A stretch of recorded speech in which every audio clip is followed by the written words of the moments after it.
Hello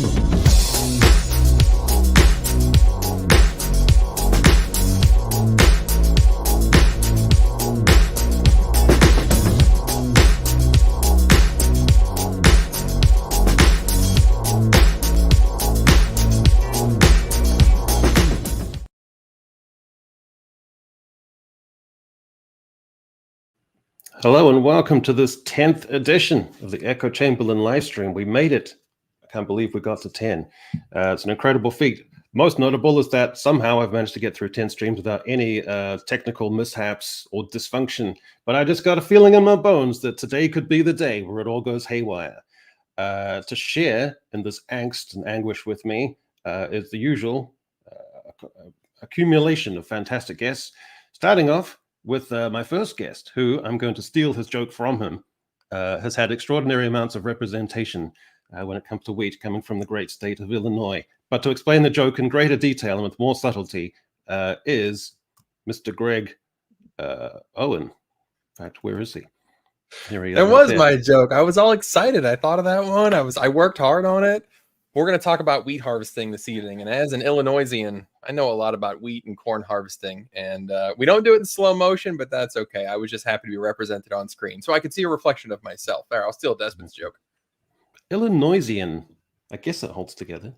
Maybe. Illinoisite? Yeah, all right. Okay, well, my next guest, coming straight from the great state of New Jersey. It's only our dear friend Darkhour. How's it going, buddy? That's, when you're in New Jersey, it's never all that great. So it's no Illinois, that's for sure. No one makes fun of New Jersey. Well, actually, people do, don't Everybody makes fun of New Jersey. That's why we have like a real camaraderie within the state where it's very much like we can make fun of ourselves, but like, go screw yourself if you do it to us. So right, okay, yeah. All right, brilliant. Well, great to have you with us for the stream. Great to be here. Oh, it's one of my special guests. I got to buy more of these. I'm gonna have to buy like a bunch of different colors. I have like 2 or 3 special guest shirts, all blue. So excellent. Right, and coming to us next from somewhere near the 38th parallel in the demilitarized zone, it's our dear friend Despot of Antrim. How are we doing, my friend? Still within artillery range of North Korea, but doing well. Excellent. Okay, and you're not going to believe this, but one of our dearest friends is back. My next guest has a complicated, ambiguous, and still evolving relationship toward Walton Goggins, and there's probably at least one cat nestled between her back and her chair. She is, of course, Vex Electronica. Hello. Why you got to put me on full blast like that? No, I'm saying it's evolving. It's ambiguous. It's interesting. Oh, okay, sure. Interesting. Hi, everyone. So what is the situation with Walton Goggins? What's the vibe? Listen, it's just charisma. Okay, that's all you got to worry about. Okay. Doesn't matter if you have a nose or not. Yeah. And last, but certainly not least, come on, my last guess is the reason the UK Parliament passed the Drug Seizure Acts of the mid-90s. Bez stole the dance art of bezzing from him, and he's launched more careers than SNL. It's only Mr. Brown. Hi. There he is, yes. Brimming Grandad's here, everybody. Grandad's here. Grandad is here. Fantastic. Hi. Hello, chats. Hello. Well, can you believe it, team, that we made it through to 10 streams? Seemed just like yesterday. Wow. Yeah, on our 10th anniversary. We started back in 2014, back when Jacinda Ardern was a promising young leader, and everything was going great. And now look how far we've come. 14 minutes past 8 in the evening. What do you mean? Moving on. Sure. Yeah. Anyway, moving on. Brownie's in the future already. Oh, right. Well, I suppose we'll get straight into the news. So here we go.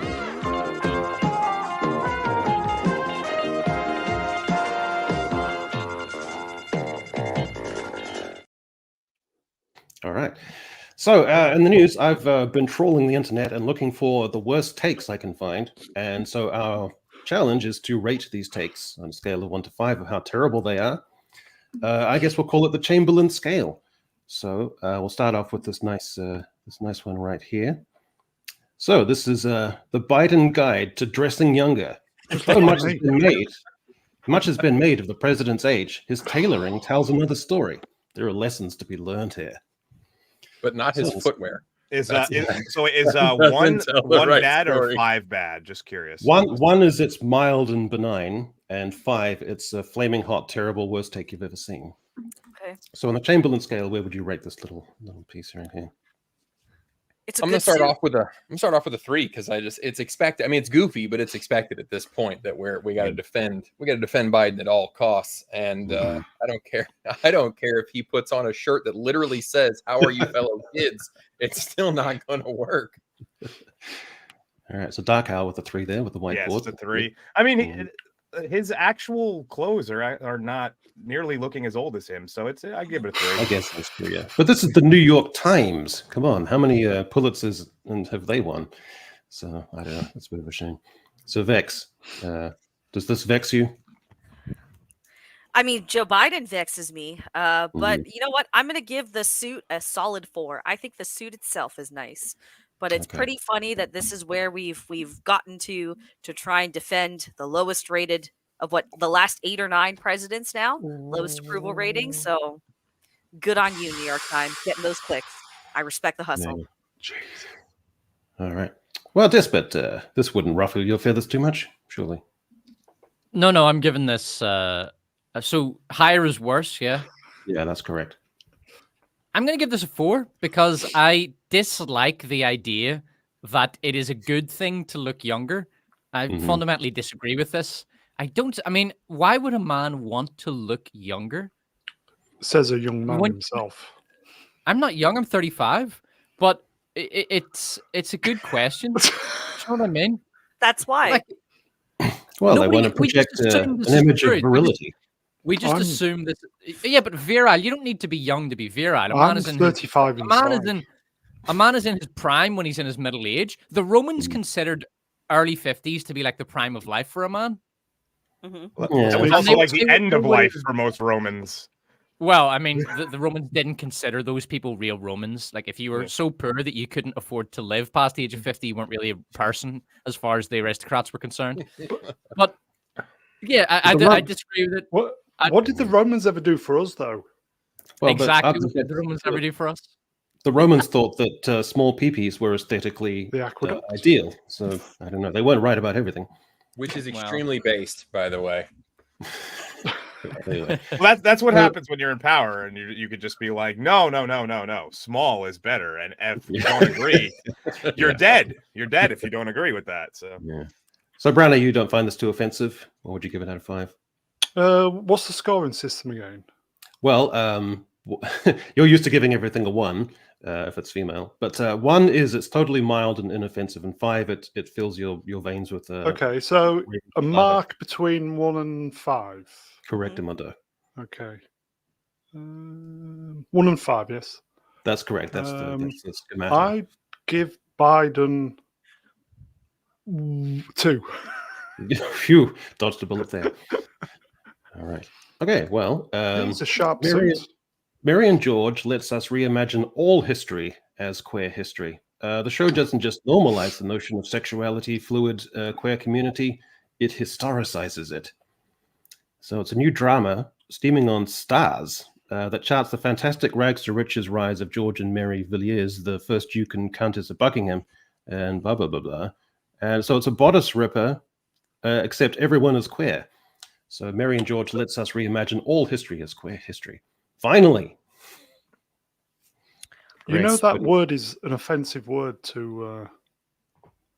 Yes, I was seeing that on your stream the other day. yeah. Problem I thought they were being- taking back queer. I thought it was no longer. No, he finds it offensive, and if he finds it offensive, it's offensive. Wait, who's he? Yeah. Problem being... Yeah. Problem, Really? Yeah. Hmm. Yeah. So, What if I? Yes. What if I use it as an adjective? Like, oh, that's a bit queer. Is that still offensive? How queer. Yeah, well, that's how That's we fine. used to use that, like before, right? Indeed. My father, Yeah. who's 96, says that word. There you Yeah. go. It's like saying Yeah. that faggot of sticks is a bit queer. Perfectly fine. A word that's been hijacked, folks. Bandied about. Well, Greg, you seem to be in all sorts of conniptions there. I'm going 5 on this one, not only Jeez. because I am absolutely tired of the word queer just being a vague catch-all for anybody that just doesn't. They just want to be cool and be part of the club, even if they're not. I mean, I feel like if you are, if you're going to call yourself a name, you have to commit, and if you're a man, you have to kiss other men. Otherwise, you don't get to use fun words just to be different. Be committed. Be committed about it. But also the fact that we're trying to rewrite history really pisses me off. So it's full on 5 over here. Wow. Darkhour, you went 5 straight out of the gate. Yeah. So Despot, Tudor England, in which all the ladies are eyeing each other up, and all the blokes are in the stables together. Yeah, well, I'll give it a 4. It's not getting a 5. It's not original enough. I mean, basically, it's just another everything must be gay article. And everything must be gay. But at the same time, I'm giving this a 4 just for that guy's face. That face could not have existed before 2016. Look at it. It's I think such you're right, yeah. handsy-ish. To steal a word from Echo, it's pussy adjacent. His face is pussy adjacent. A face that's soft and weak and pansy-ish could never have existed before. Probably not 2020, but certainly not before 2016. I just want to stamp on it, just to stamp some masculinity into it. Well, if you slapped him across the face in slow motion, you'd just have like this blubbery rippling of huge pouty lips and plump cheeks and things in slow motion. You know what I mean? He does look very Rebel Moon Imperium guy who changed to the other side kind of vibe. So Vex, how were you going to rate this?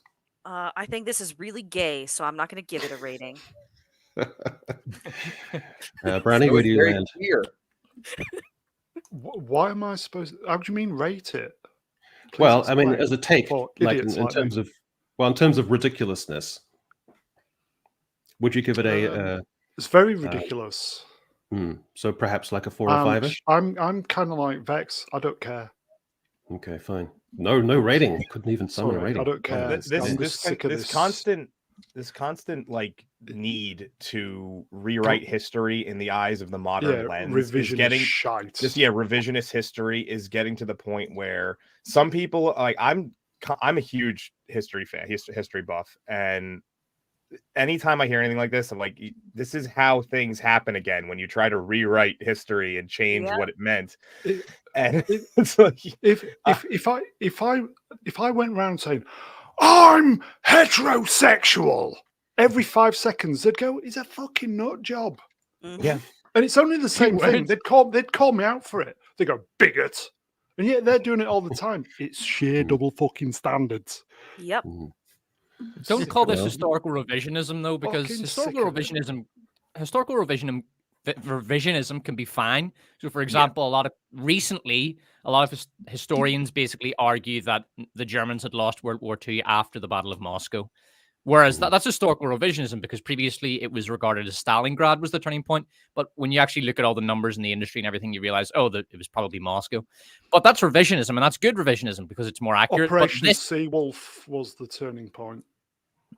well, When it not to didn't get, invade the not to UK. get into history too much, but this is historical distortionism, not revisionism. The goal here is not to revise history correctly; it's just to distort it through a gay lens, distort it through a queer lens, or through a black lens. Like all the historical figures were black, and Lord Nelson was black, and Winston Churchill was black. And Afrocentrism.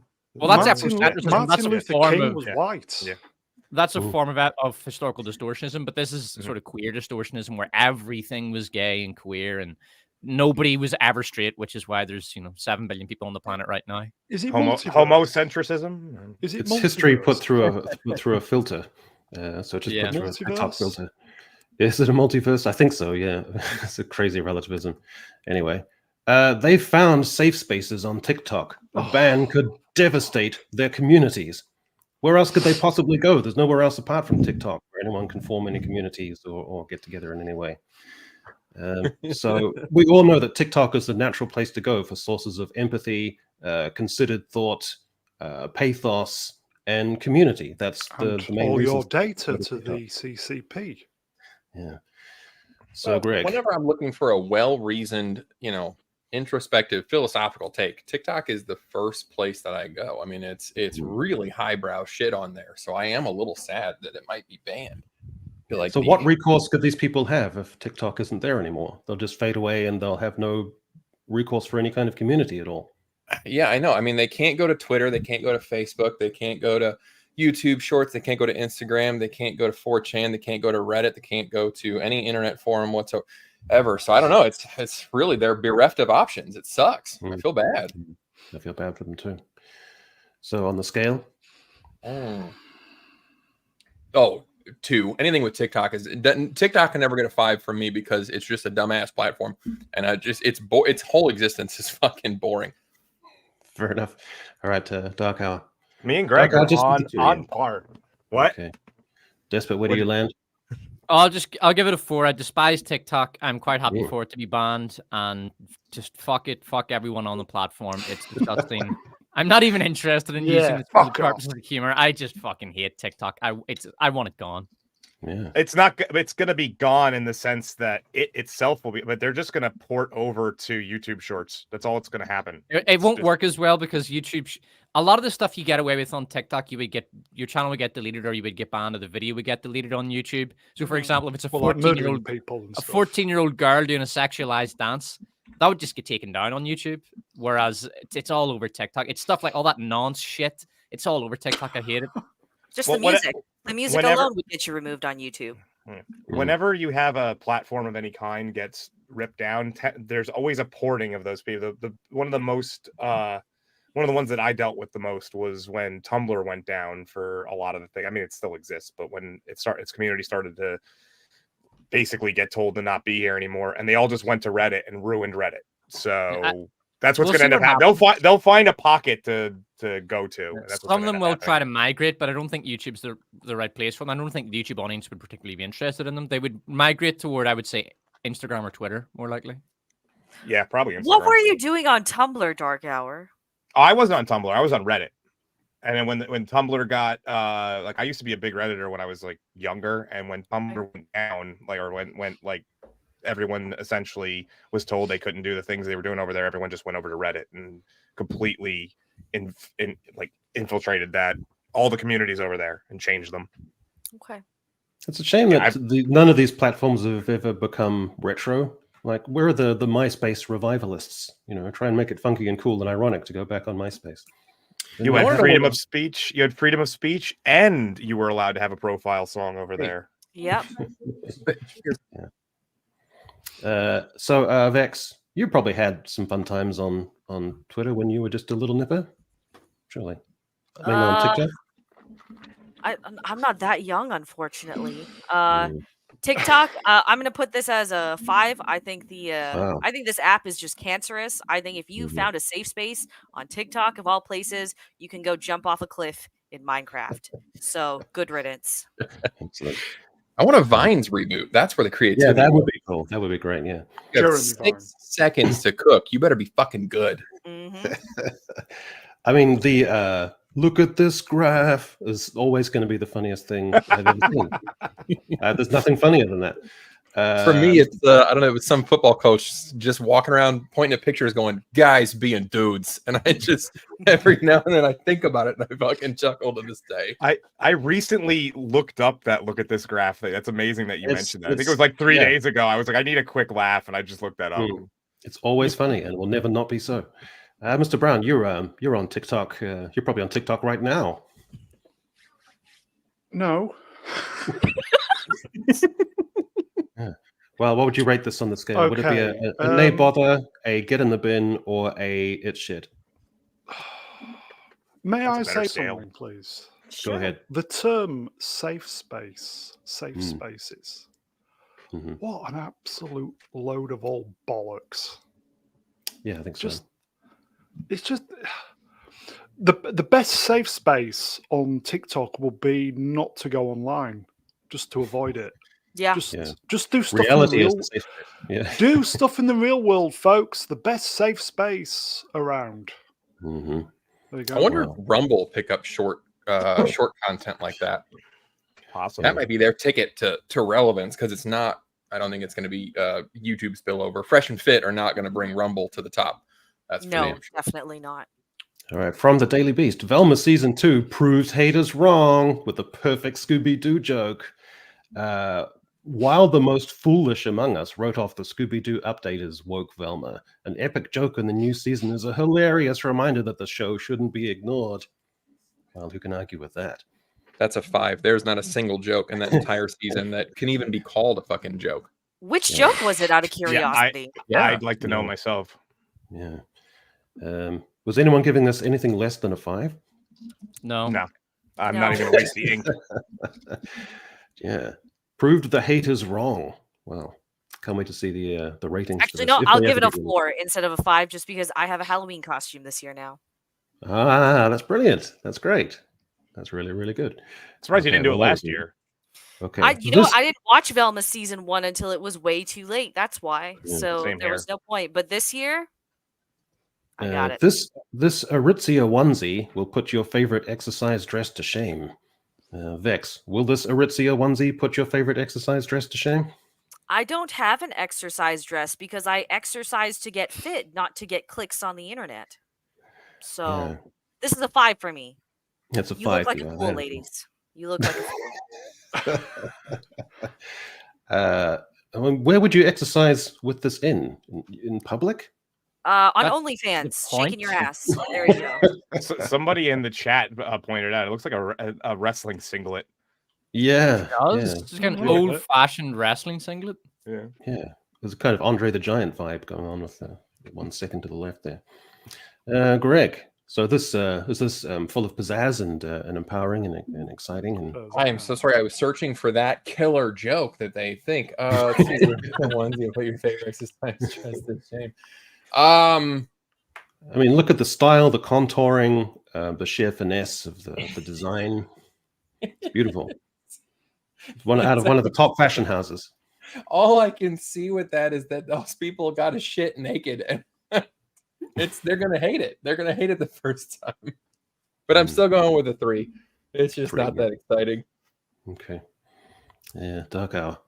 I mean, being a 15-year veteran grappler, this is just standard dress for me. So there's a 1. Fair enough. Despot, where do you land? Oh, I mean, I've seen women kind of walk around in this, but they're a lot better looking than the women on here. I'll give. I mean, to be fair, sometimes you just look at a woman and you think love. Now, maybe 15 years ago, but come on, dress your age. It's a bit much. I'll give this a 3, but just because it's trying to push gymfluencing, which I despise. So Gymfluencing, that's a new term. I Wow. haven't heard that before. That's great. All right. Mr. Brown, you probably have been looking these ladies up and down thinking, I'll have a bit of that. 1. That'll be They missed 1. the N out on the cut at the top. yeah. Well, maybe they'll fix the misspelling next time. All right. Hades 2 is addressing the first game's lack of body diversity. So, Greg, can you tell us all about Hephaestus here? Yeah, apparently Hephaestus is well, in this article he is referred to as a bear because apparently everybody thinks that gay parlance is like normal now. It's like adding ussy to the end of things. Like that's funny in text, but that's not something any normal person says out loud. Yeah, we're excited because he's a chubby guy and he's got a prosthetic leg and he's in a wheelchair and representation, baby. Representation. Yeah, those are all. I they're mean, he acting was like a in mythology. big He does have does have some kind of impediment in actual mythology. I think. So I'm not an expert, but I thought that his story was that he was thrown off of Mount Olympus, and so he's disfigured and crippled. And they gave him Aphrodite as a wife, but she cheats on him all the time because he's not that good looking. So I don't know how. Like, I feel like this feels Greek mythology correct, and I'm confused about is how everybody's like celebrating, like, look at this amazing thing they've done. And from my knowledge of Greek mythology, I kind of feel like what they've done is accurately portrayed the myths where he was crippled and thrown off of a mountain. So I don't really understand what the glass ceiling being shattered here is, but you know, they're happy. So good for them, I guess. But the idea of being he's chubby and a bear, so there's some kind of sexy kind of aspect to it is really kind of strange. Yeah, there has been a lot of thirsting over these characters, which is very hypocritical given that the recent Stellar Blade has been such a thorn in people's side for some reason. But it's okay to thirst after these characters. I don't really understand what the difference is, but whatever. Yeah, it's very strange. All right. So what would you give it on the scale? Oh, I'm going with a 4 because it's goofy as hell, but all right. It's pretty par for the course that they leap for any new made up glass ceiling to shatter and pretend to be proud about it. That's a pretty cool wheelchair, though. Darkhour, where would you fall? Probably a 3. Similar reasons to Greg. Just seems like they're trying to create something out of nothing. And doesn't. Fair enough. That's more that ticks me off. It's not the actual article itself. It's the grasping at straws that they're doing. Addressing the game's lack of body diversity. Despot, I mean, I played the first one. There was all sorts of body types in that one, so I don't know what the hell they're talking about. Not fat ones, though. That's the difference. Right. I'll just give it a 3. It's lazy and it's hypocritical, and we've seen it a million times before. Fair enough. Vex, our veteran gamer. I'm gonna give it a 5. Wow. I'm sick of seeing it. It's stupid. Just bringing the term bear into it is really weird. I think I even called this out. Like, why did you have to bring sex into it? And people, it's not a sex thing to say bear. I'm like, my guy, that's literally a gay sex term. What are you talking about? Yeah. But this is just clearly clicks as well as the other thing. Kotaku knows that ridiculous shit will get them clicks, and lo and behold, you guys gave them money by clicking on this article. So 5 for both sides responding to this. Man. Brownie, you what's your views on an Olympian god in a wheelchair with a huge pot belly? 2. Fair enough, too. Well, that's the world of news, ladies and gentlemen. So the legacy media continues to crumble. And this leads us on to Rebel Moon. Now, if I may, yes, you may. You know the talk of safe space? Yeah. Could you share my screen, please? Yeah. There it is right there. I did a tweet about this because I felt nostalgic about this. Like a few years ago. I collect lots of slides for the Sunday show, but this one I've kept, and periodically I just have a little look at it to give myself a little giggle. Me too. How shite is that? How fucking shite is that? And the designer, Daniel Kibblesmith, he looked so perfectly like Daniel Kibblesmith. Did anyone ever find out what internet gas was? Because that was going to be part of the war. No, this comic never got made, so that we will never know. Utter fucking shite. It's also just terrible artwork. Like, I understand these were conceptual. These were concepts. They weren't necessarily the final product, but the concepts look terrible. It's boring. It looks unimaginative. It's muted. It's just there's no depth of perception on any of the characters. It's horrible. Yeah. You're right, Brownie. It's taken on a weird kind of giggle-worthy nostalgia just to dip back into it. Just because the sheer fact that it existed is remarkable. The magic backpack is still my favorite. The magic backpack. That's great. So I looked through that article. The killer joke that Scooby-Doo or Velma season 2 had was the one where Fred has his dogs and they chew up evidence, and he goes, maybe solving crimes with a dog is a bad idea, and everybody pauses to look at him for like 3 silent seconds so that you really let this hilarious joke sink in. That's the one that's proving the haters wrong, just so you guys know. And that's in the first episode of the season. That's like in the first 5 minutes of the first episode. I only know that because it's the only episode I've watched just for this stream. Don't watch the rest. And I think the reason it stood out so much is because the way that the dialogue goes, they leave no space between sentences, no matter what, whether it's a person adding on to their own sentence or responding to someone. And that one had that gap you're talking about, so it stood out like a sore thumb. The rhythm is so frenetic and it's horrible. But we'll get to that eventually. Because now I think everyone has seen Rebel Moon, and I think most people have actually been on streams talking about Rebel Moon. But one thing is that everyone's been jumping back and forth going, oh, this thing is stupid and shit. Oh, yeah, but what about this thing? And so it's been a bit helter-skelter. So I thought we'd try and do it in brackets and systematically go through and try and find out what actually is the definitive most stupid thing about Rebel Moon. Before you put the bracket up, I want everybody in the chat to guess what they think the stupidest moment will be. That's a good Take point. a minute. It's put easy. Put your guesses in there. You It's don't even know easy. what's on the I've bracket. not even That's seen it, okay. and I know what the most stupid moment is. I've not even seen Let's have it. a look. So what are people predicting? Should we predict in the private chat without having seen it as well, or No. We just have to go through. My prediction is the coal-fired Yes, fossil dreadnought. spaceships. That's my Yeah. Yeah, the live band, no question. the band live playing. band. Yeah, that the was live stupid. band was fucking Yeah. bad. Yeah. Mine is the slow motion wait, because at the slow motion wait harvesting, because at least with the coal engine What? powered dreadnought, you can. I mean, there's no excuse. It's unbelievably stupid, but it kind of looks fun for 5 seconds if you don't have a brain. You know, it's not too offensive. But the slow motion wheat harvesting was just absolute fucking. Do you know what the worst part of it for me was? It was when the Black General started singing, and it just went fucking on and on and on. he just knows The black. he knows the Black 7 General. Yeah, You're not being racist, are you?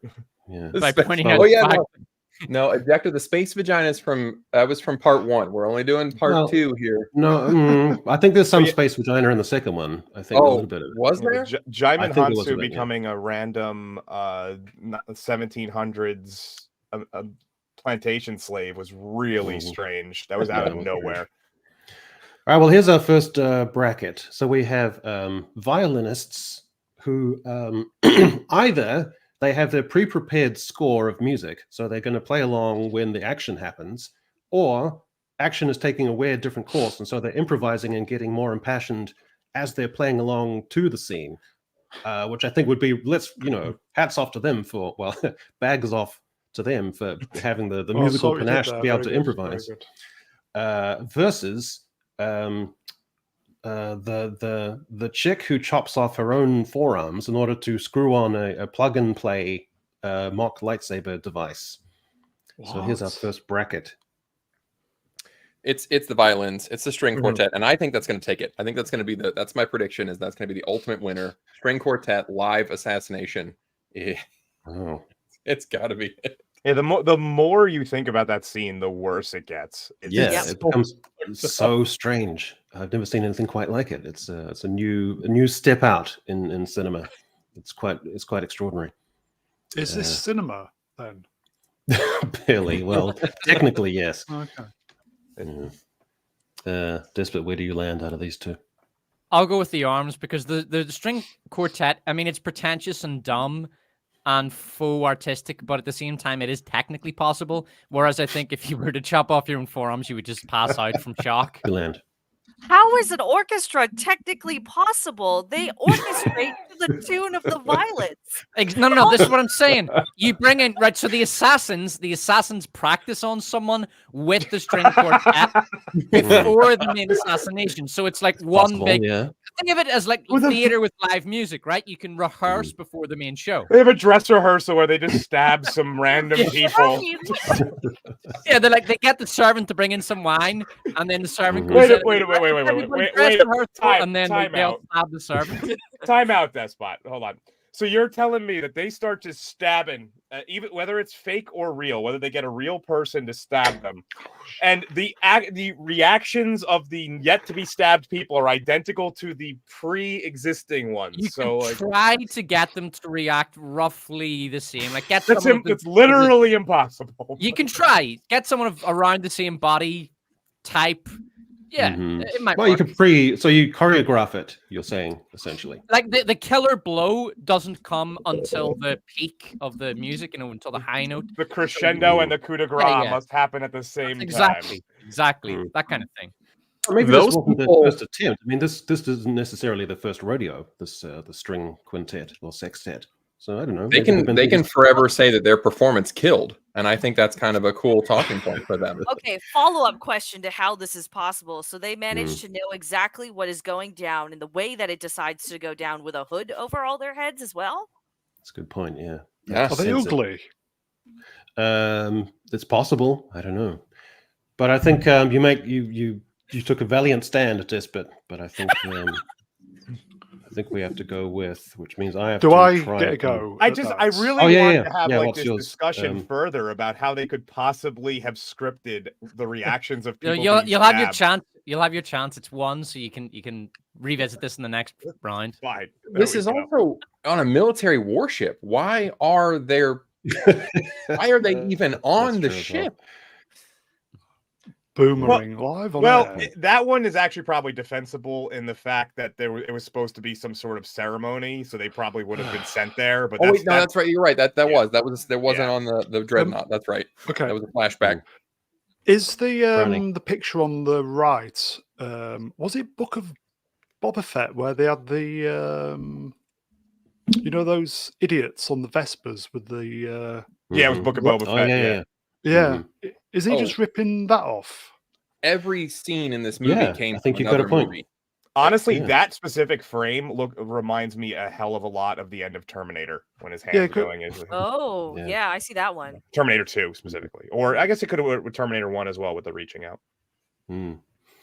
Yeah, I mentioned this on Open Bar that I just had a sense of kind of aesthetic claustrophobia. Aesthetic claustrophobia, where you're almost everything is totally referential. So you just get this weird kind of claustrophobia in terms of what you're watching aesthetically. Okay, so our next bracket is so the slaying of an innocent 12-year-old princess by our quote unquote hero, and that somehow being redeemable, versus the climactic fight at the end involving the not lightsabers, where the dreadnought ship elongates to the size of 10 football fields and they keep sliding and sliding and sliding forever in one direction. So those are your choices out of the two. What's the stupidest thing out of those two things? May I go first? Go ahead. Go ahead. Okay, obviously I've not seen this, but a 12-year-old being sacrificed. Being shot to death by our protagonist, our hero. Oh, okay. It sounds very Hollywood, that does. A little bit. I'm going to go with that one. Stupid. Unnecessary. I feel like that's the same as the previous. Dark undertones. It's all that's the same scene though as the. So I feel like if we vote that, then it's going to be us debating the same scene. Masturbating the scene. Yeah, indeed. It's two different elements too. Like one is just a stylistic choice. One is supposed to be like part of the story. So like a plot point versus a style. Yeah, that's a good way to look at it, Vex. That's that's it. Not saber fight for me. Not saber fight. Yeah, this one's tougher. Yeah, I'm gonna have to go with the child dying because like our protagonist has been built up as like, oh, like she was just wronged because she was raised to. No, she recognized that killing a child was probably going to be wrong, and she did it anyways. You see that in all of her facial expressions. So I'm going to say that one's worse. Will they be harvesting the blood? Probably. No, probably. Yeah. Very That's Hollywood. why she ends up pregnant at the end of the movie. Yeah. Okay. Yeah, I agree with what Vex just said. I was kind of on the fence here only because of what I said earlier, but I'm going to go with that. Is that it definitely completely kills any goodwill you could possibly have for the main character, and it does it pretty early in the film. Well, I guess this is part 2, so it's almost the halfway point, but it doesn't ingratiate her at all to us anymore. So it takes away all our rooting points. She's Mary Sue. She's overpowered. She doesn't have any particular personality, and she's morally empty, basically. So there's not much to root for there. Despot, where do you land? I would actually go with the big slide down the football field inside a dreadnought because the whole notion of characters falling down or falling through the CGI set while a fight is going on has become a big trope, especially in the superhero era, which is now fortunately over. And I was just sick of seeing it. It's like the director or the producer or whoever, basically the movie does not trust the audience to just enjoy a fight sequence. It's like, oh no, we've got to throw an exploding ship in there, and there's shit flying everywhere, and the camera's going whoa, and they're flying down through the set, and it's like, fucking stop this visual vomit. Just relax, show us a fight. You just trust the audience to enjoy a fight. You don't need a million other things going on. So because it's such an annoying trope, I would go with that. And as for Bent Eastwood killing that girl, I don't really care because she was already such an absolutely insufferable bitch that nothing she did would have just made her worse. So fair enough. Well, I think we're tied. So chat, you have to weigh in. Chat, which one are you going with? It's girl death or slide. Every single thing about this movie is Zack Snyder, by the way. So the producer, the writer, the director, the cinematographer, it's all him. So you don't have just assume if it's in the movie. That's the other thing. The theme tune as well. He has such a dated style of filmmaking. Like his style of filmmaking is very sort of 2010s, kind of J.J. Abrams throw all the shit at the screen to distract everybody. There's shit blowing up over here. There's lasers, fire this, fast, and then really bad pacing. It's quite a dated style of filmmaking when you think about it. It's full of tropes that people are just sick of seeing. But other than that, you like it, yes? Other than that, it's great. Yeah. Well, I think chat has decided on girl death, so we're going with the chat's wisdom on this occasion. Okay. All right. Making good time. May I just say good evening, Sword in the Storm, as well? Yes. Mm-hmm. Because I care. Hello, my friend. Okay. Now, wheat or grain, which I think is going to be a strong contender, versus Admiral dies, so we just assume that's the end of all the problems, and now the story is resolved and everything's going to be fine for the little farming community because they're never going to come back once their admiral is dead, because that's just the end of it, and so that's the end of their military campaign, so they can all relax. So grain versus military protocol. Go ahead, Vax. Tough. I'm going to say military protocol is the worst one because the way that they deliver it is just so god-awful and so dumb. I support the grain because it's the best farming simulator adaptation we will ever get on the screen. Mm-hmm. Is it delivered in trucks or? No, they have to farm the grain in super slow motion. Okay. Look at it glistening in the sunlight. I got to go grain, and the reason the reason the grain pisses me off the most is that what Snyder missed about, like, he was ripping off Star Wars so badly, but what he missed was that, like, Star Wars said it was a sci-fi movie by showing you that even the poor farmers are still using droids and futuristic shit, right? But these people in a intergalactic empire, they're still using flails to beat wheat, and they're using chaff bowls to separate the grain from the chaff and shit. Like, he forgot that he was making a sci-fi movie, and George Lucas did it so much better 50 years ago when he was like, look at these poor farmers, but you can tell they're poor because their robots are rusty as opposed to the really great looking robots of the rest of the world, but it's still futuristic. And this guy gave us an Amish sex cult on a random moon. We're going to use hand tools only and fuck to make the grain rise. Like, what? Yeah. So you've got So you've got the feudal elements of harvesting the grain, and then you've got the World War I elements of guns and little iron wheels, and then you've got super futuristic elements. Why not just have them all happen at the same time? That makes total sense and is really cohesive. I mean, it's Seven Samurai, and he just forgot to update the plot to make sense in his sci-fi world because he was just like, "Ooh, cool, put it in the basket." Do you think he's taking the piss?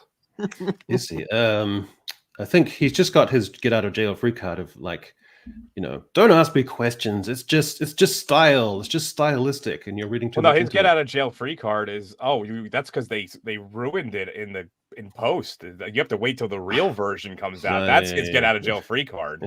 Always, he's using it for a movie that came out 20 years ago. Now he's like, I have the footage to make Sucker Punch good. Don't worry, I'll take care of that later.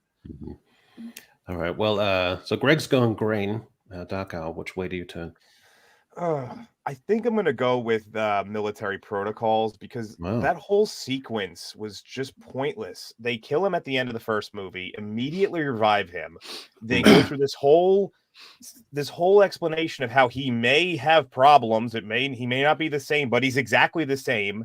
It changes nothing. And then even later, the military protocols, there's a line that I find to be fascinating where they get to the planet, the whole point, or the moon, the whole point was that they need the wheat for, to feed their soldiers for all of this.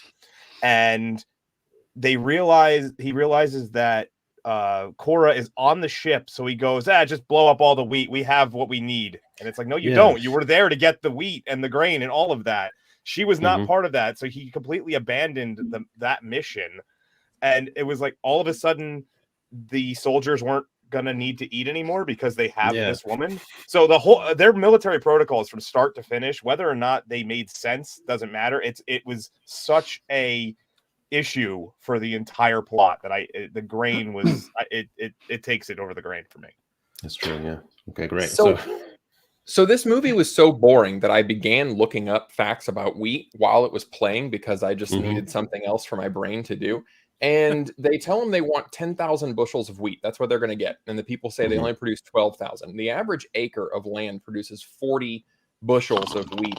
So they need to farm 300 acres to get this 12,000 bushels of wheat. What?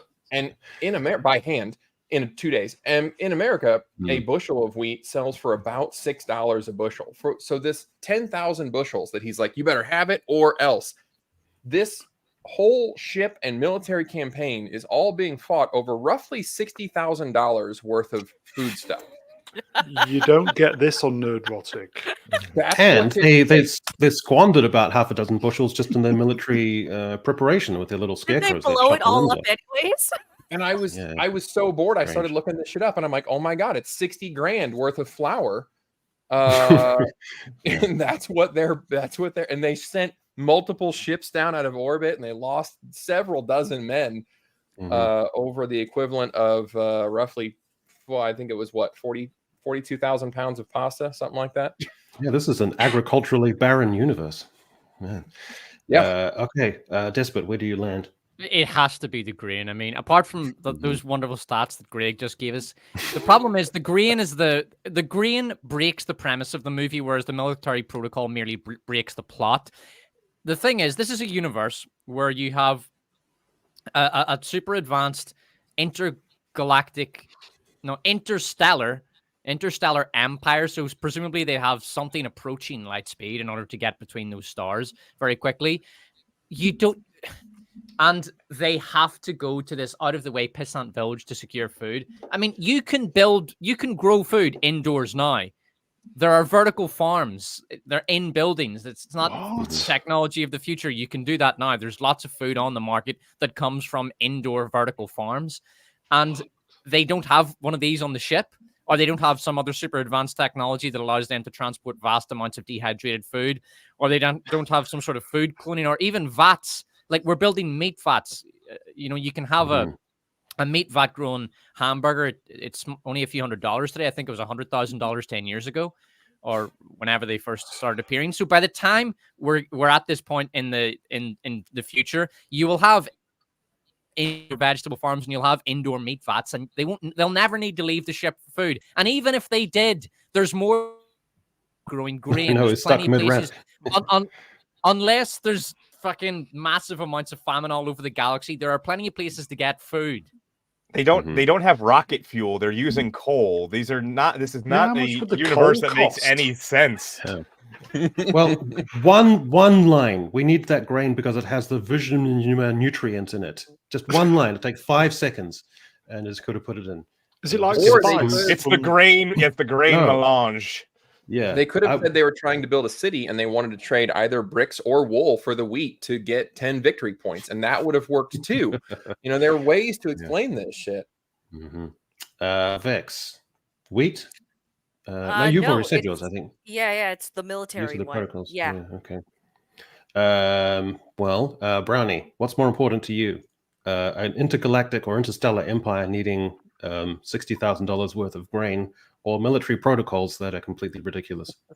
An army marches on its stomach. Oh, nice tie-in. There you go. Wheat. All right. Well, I think wheat is a clear winner here. Let's be honest. Wheat's going to be a strong contender moving forward, I think. After Greg gave those statistics, I will change my vote as well. I did not realize how little they were actually fighting over. Yeah. That's how bored I was that I had to look this shit up. That's how bad this fucking movie is. Yeah. Like, I can suspend disbelief usually, but I just needed something else to do. Okay, so this tiny nomadic village is somehow able to whip together a gigantic continental breakfast of exotic foodstuffs. And they invite them in and say, you must be hungry, you must eat. And there's this whole 2 or 3 minutes of talking about the food on the table.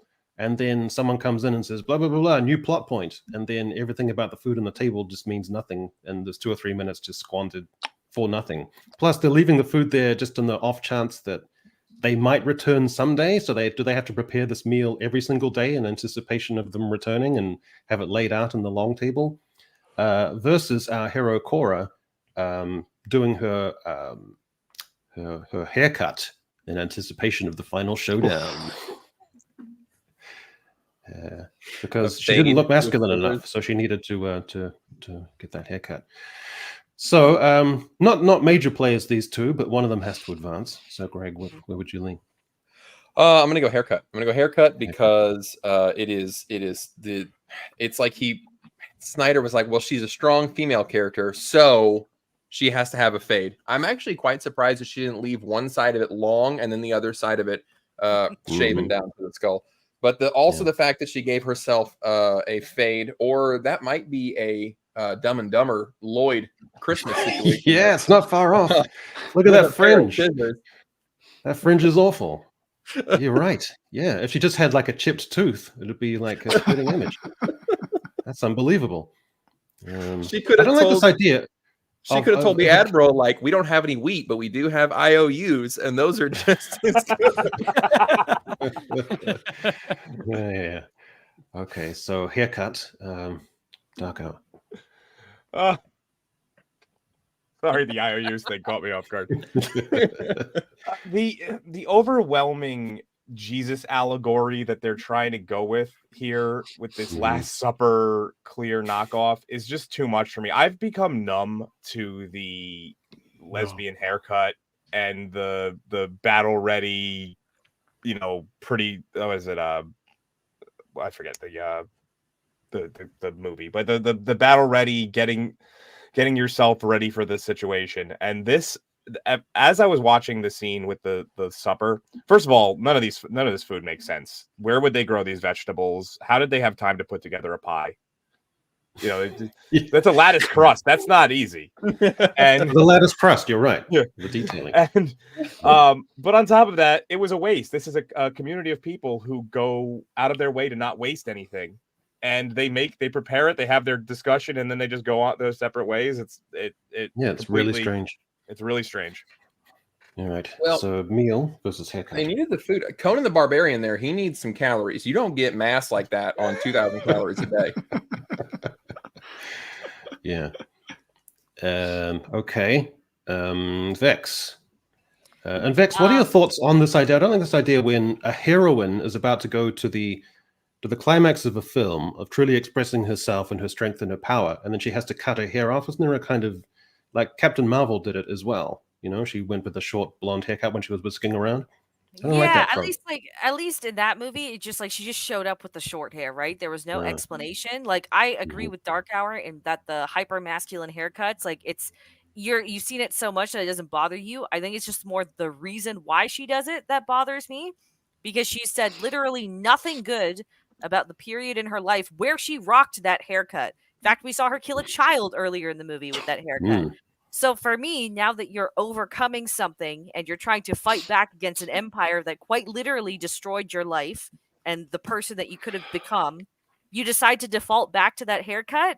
It just like as a character choice, it doesn't make much sense to me.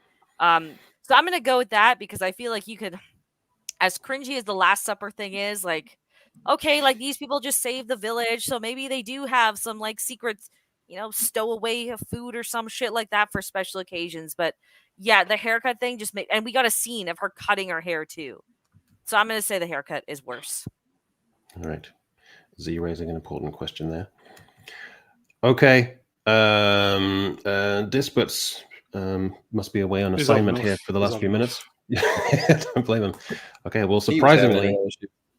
yeah, haircut is going to move forward. Yeah. So just make See, them if he had been more subtle with the Christian iconography, like Robin Hood did, that was some subtle shit. And if they had gone that route, I think they would have been better. I just wish that there was a slow motion laying of the crust on the pie. That would have Do we been know improvement. what food were they? More slow serving? motion. It's a slow motion baking would have been great. It was just That a would've been feast great. brown. That's all. So like in the first movie, when they showed the food, it was like they had just ale and then just like bread, maybe some meat there. Like it was very bare bones.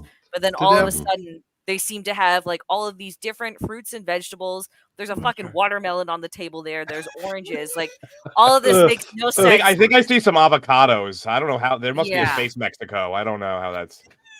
So just Yeah. like this makes no. I understand No wanting to black celebrate pudding. your heroes, but it doesn't make sense. Okay, well, we've decided in your absence, Despot, that haircut is moving forward. Yeah. That means we move on to Do I not pointless get a go? robot. No. But Mr. Brown didn't Oh, go, okay.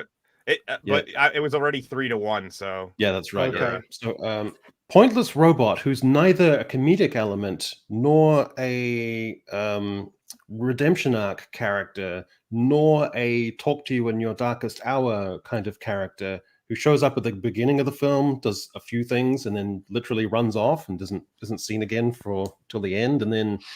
So I don't know what his purpose is, what he does, why we're supposed to like him apart from the visuals.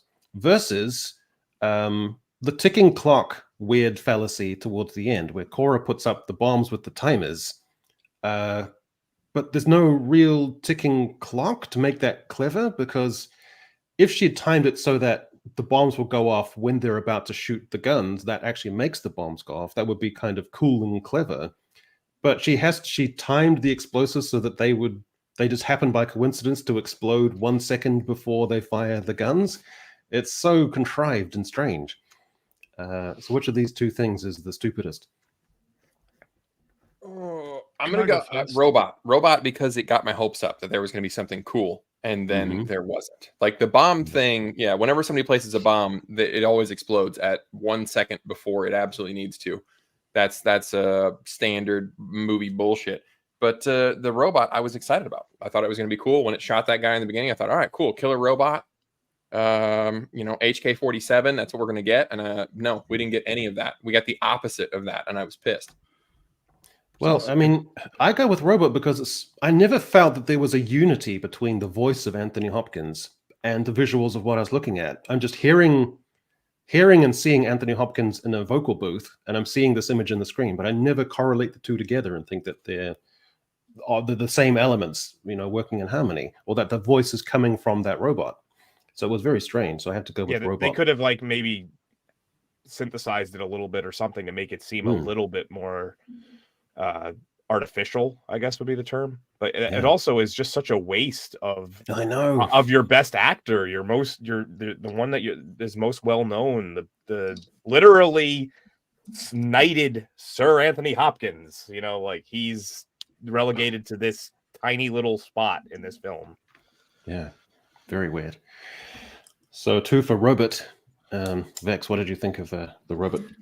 Yeah, I'm gonna have to vote for the robot as well. Like first movie, it was set up that he was gonna be really important. That's why he ran away and came back with a fucking Native American headdress or some shit like that.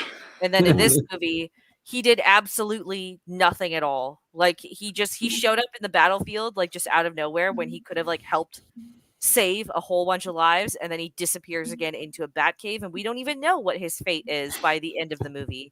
So this whole robot thing was fucking dumb. It's even stupider that he was able to blush. Yeah, robot all the way. That's very strange. Sensory blushing. Yeah, that's a weird little twist. Okay, well, hands down for the robot. Just such a waste. Like, give him some quirk, some character arc, something we don't quite trust, something like that. Some reprogramming. Some, the old trope where he gets reprogrammed and then he has to fight against his programming to do something. He sort of does that for like 5 seconds in the first film, but then that's it.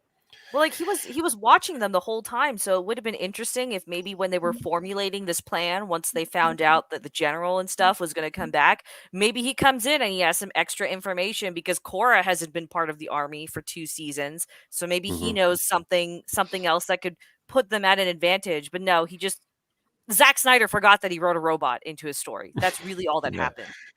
Yeah. And I'll just have the robot for some weird reason behind a waterfall waiting for Korra. I don't know what was going on there. Very strange.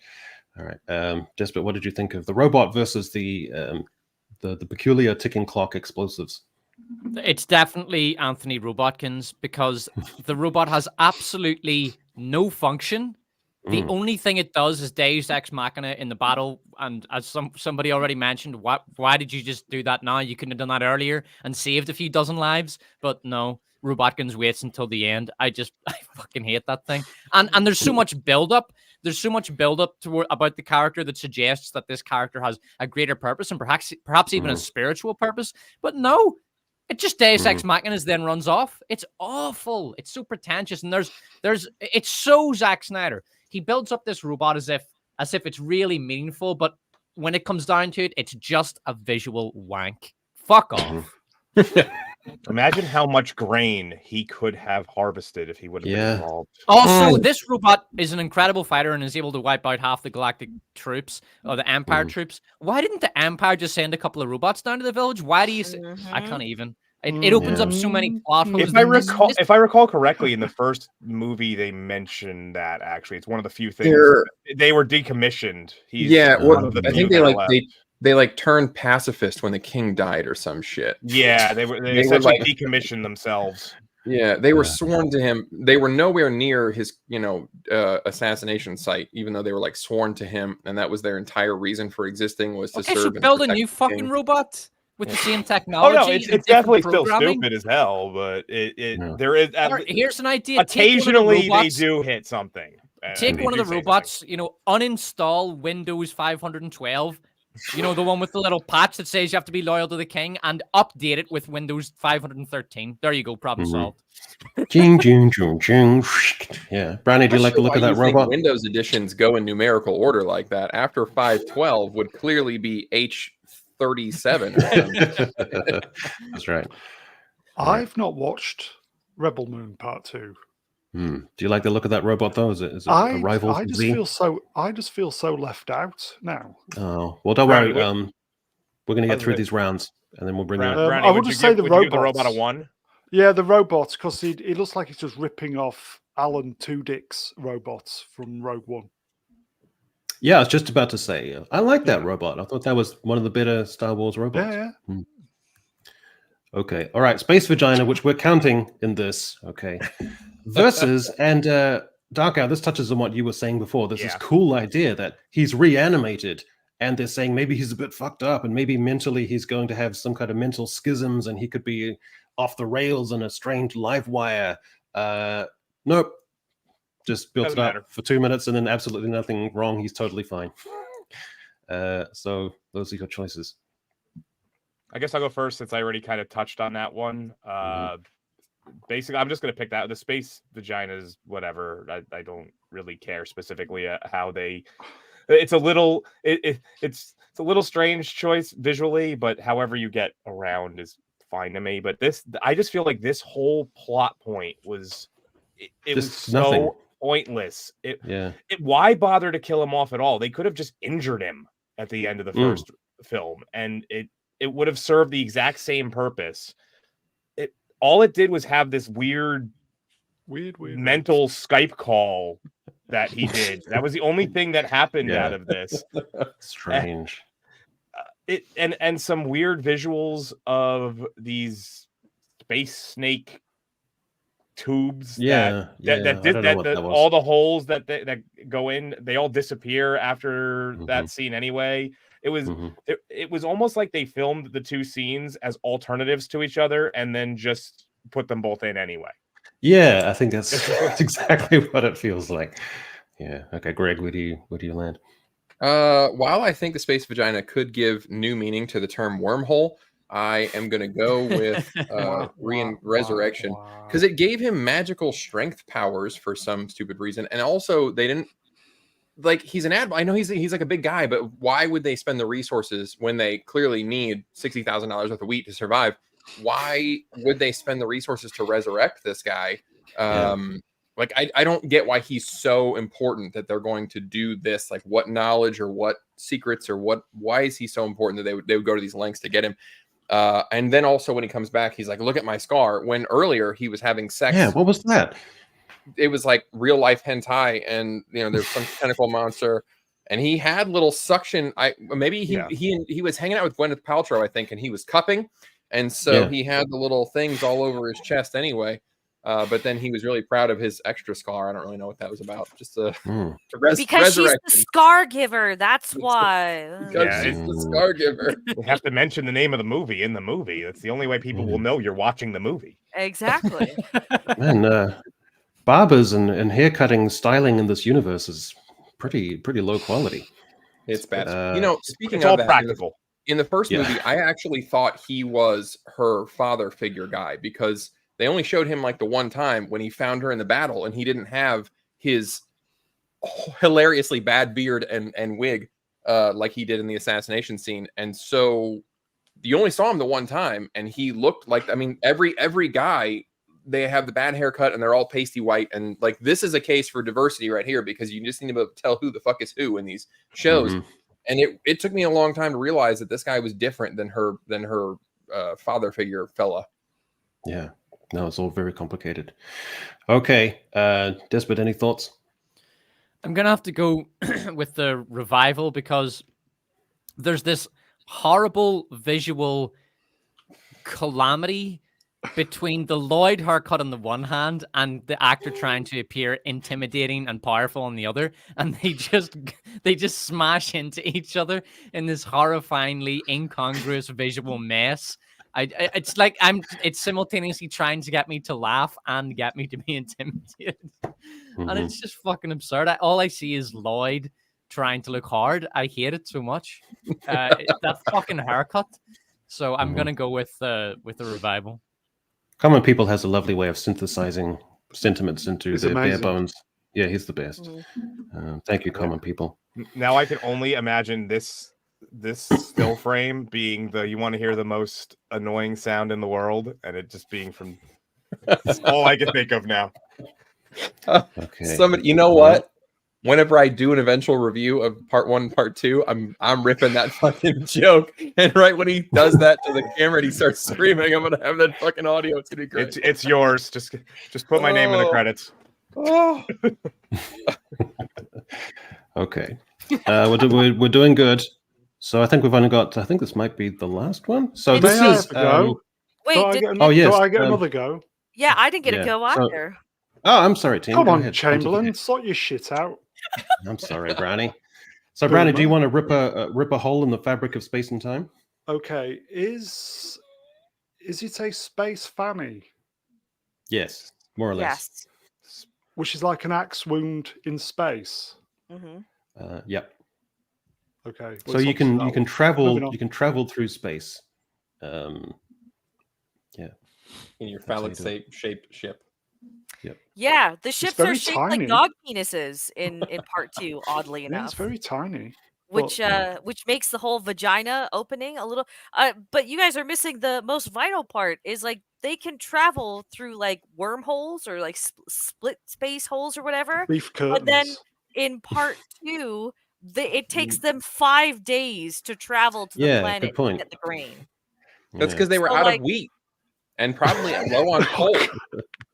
I don't know. They had huge piles of coal. There was a lot of coal. Like you've broken your world building now by There's saying more that coal than grain in this world. it didn't make And you- sense. So You feed the space vagina. coal. You feed the coal into a god in your engine room. Apparently, I'm like a surprised that tentacle wasn't god. one of the that wasn't one of the slides. Yeah, The well, god thing. Anyway, so she parks the spaceship up behind the waterfall, which is like a mile or two away from the encampment in the village. So What? when shit goes down, she then has to scuttle and run all the way up, and then run behind the waterfall, get into the ship, and then use the ship, which seemed really weird. Like you could just have it ready to go and to strafe your enemies. So that's weird. Versus, and this is a big contender right here, everyone monotonously telling their backstory one after another at the table. Yes, Vex. That's like the shawarma scene from the what you call it, Avengers at the end, Yeah. where they're all munching. The Suicide Squad therapy session is probably going to be the taker for me. Yeah, this was just straight exposition. He was too lazy to actually give any of these characters a character, so he just throws in a 10-minute scene of us seeing really stupid backstories for all of them to try and justify what happens later, what only Chinese fish farmer dies, really, and we don't really care about her anyways. So that's the cake. Does he think this is actually good? Yeah, this is in his mind is good quality cinema. I'm with Vex. Critical Role Session 0 backstory exchange is absolutely the winner on this one.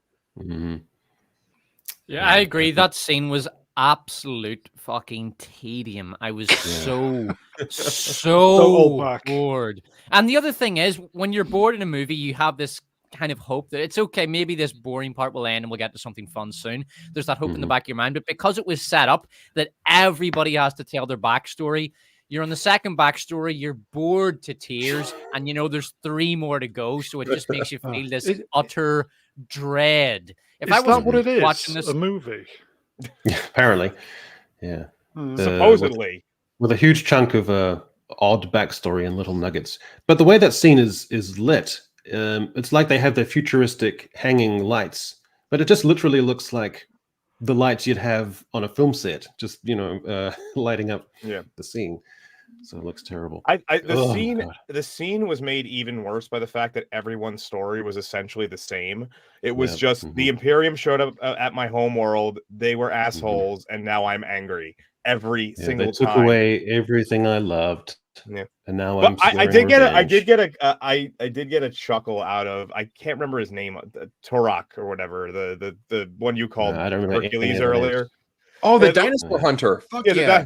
The one that you call, he's like a prince, and his mother just like walks over and is like, "You have to run away," and she just jumps off of a building. I was like, "This is this is art right here. This is the strangest thing I've ever seen." There's a great line that she says too, where it's like, "A boy does not become a man until his father dies." I'm like, "Yeah, what? Weird." That was a very odd I'm thing a boy. to say. Yeah, Brownie. I'm a 55-year-old boy. Fucking hell. Yeah. Cheers, Vex. That's the whole generation. It was just such a strange scene. All of them were just strange. It was like every time you went to a different pathway on this little journey, it was just so weird. She must have advised Kylo Ren as well. That was what he was trying to do. He just wanted to become a man. Yeah. All right. Well, backstories wins convincingly. Okay, so speaking of which, because I thought this was fascinating, the backstory of shampoo commercial Tarzan guy with a hippogriff from Harry Potter, it flashes back, and his mum's on a balcony, and she says something about, "I have to make a sacrifice for our aristocratic family where everyone wears bowler hats." And then she just tumbles over the edge of the balcony, and then we're back to the action again. So I don't know what the hell was going on there. Versus World War I technology, where it's basically carbine rifles, where you insert like a little laser pellet into them to fire the weapons with. So the World War I weapons, like a flintlock, exactly. Versus ambiguous mother balcony death. The mother balcony death is fantastic. Go on. I'm sorry. No. Go ahead, please. I was gonna say the mother jumping off of the balcony is it's so theatrical for the sake of theatrical that I don't think you could really top it with much. And I at least can understand what he was trying to do with the single shot rifles. They do something similar in Fallout 4, one of the games. You have like a rifle where you have to like charge it up by turning it and then you fire. So I can at least understand kind of where he's going. I have no idea what the hell I watched with this scene with her. No one does. Not only did the lines that were said make no sense, the aftermath of this scene makes no sense when you think about where it ends up going and how he becomes a slave after fleeing, or like an indentured servant after fleeing.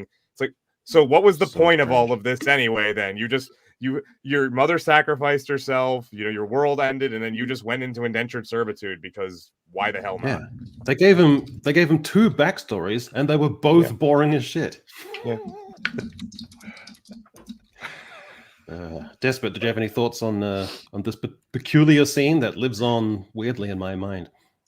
Yeah, the Turok royal family scene was bizarre, but I mean, it has to be the carbine rifle. It's so dumb. It's just another example of anachronistic technology showing up at a time period where it doesn't belong. The world build, it's almost redundant to say that the world building is broken because it was never intact to begin with. The world building, it's just this random hodgepodge of throw shit at the wall, and if it doesn't stick, just glue it on. It's one of the worst world builds I've ever seen. It's unbelievably poor, and it's kind of exemplified by that dumb carbine rifle. Is that good guy Gaston firing the rifle right before he throws it away to tackle Admiral what's his name, but instead of shooting him? I think so. Yeah. I think so. Yeah. Because that was a great scene where he's like, I could shoot this guy, or I'll just tackle his ass. Yeah. All right. Well, we're going to speed through because now we're into the quarterfinals. So let's see what we've got here, and I'll try and enlarge this. But your first bracket will be classical musicians versus Princess Slaughter. Musicians. Cool. Musicians. All right. Musicians. Everyone's child with that. murder. Brownie. Yeah, I can see how you'd reach that conclusion just by instinct. Yeah, that's fine. Okay, wheat versus haircut. I didn't get to vote on this. I'm going to say haircut just because of the visual incongruity between Bint Eastwood's bad attempt at a Clint Eastwood star and that ridiculous Lloyd haircut. Just has to be the haircut for me. I love how there's 2 Lloyd haircuts, by the way. It's fantastic. Yeah. Everyone has a Lloyd haircut now. I'm going to go with haircut as well. I think Timu Furiosa had a Lloyd haircut also, didn't she? She did, yeah. Yeah. Wait, so Greg, are you going haircut as well? Haircut advance. No, I'm going wheat. Wow. Fucking slow-mo wheat it's the way to go. Best part of the movie. Jeez, I can't believe this. I'm gonna go with wheat as well because it looks like she cut her hair with the tiller. So, Mr. Owen, you need to do a video about wheat on your channel. Just I think an entire do review it. of the wheat process. Yeah, you should. I'd watch it. Okay, and this takes us to boring robot versus pointless reanimation. Robot. Robot.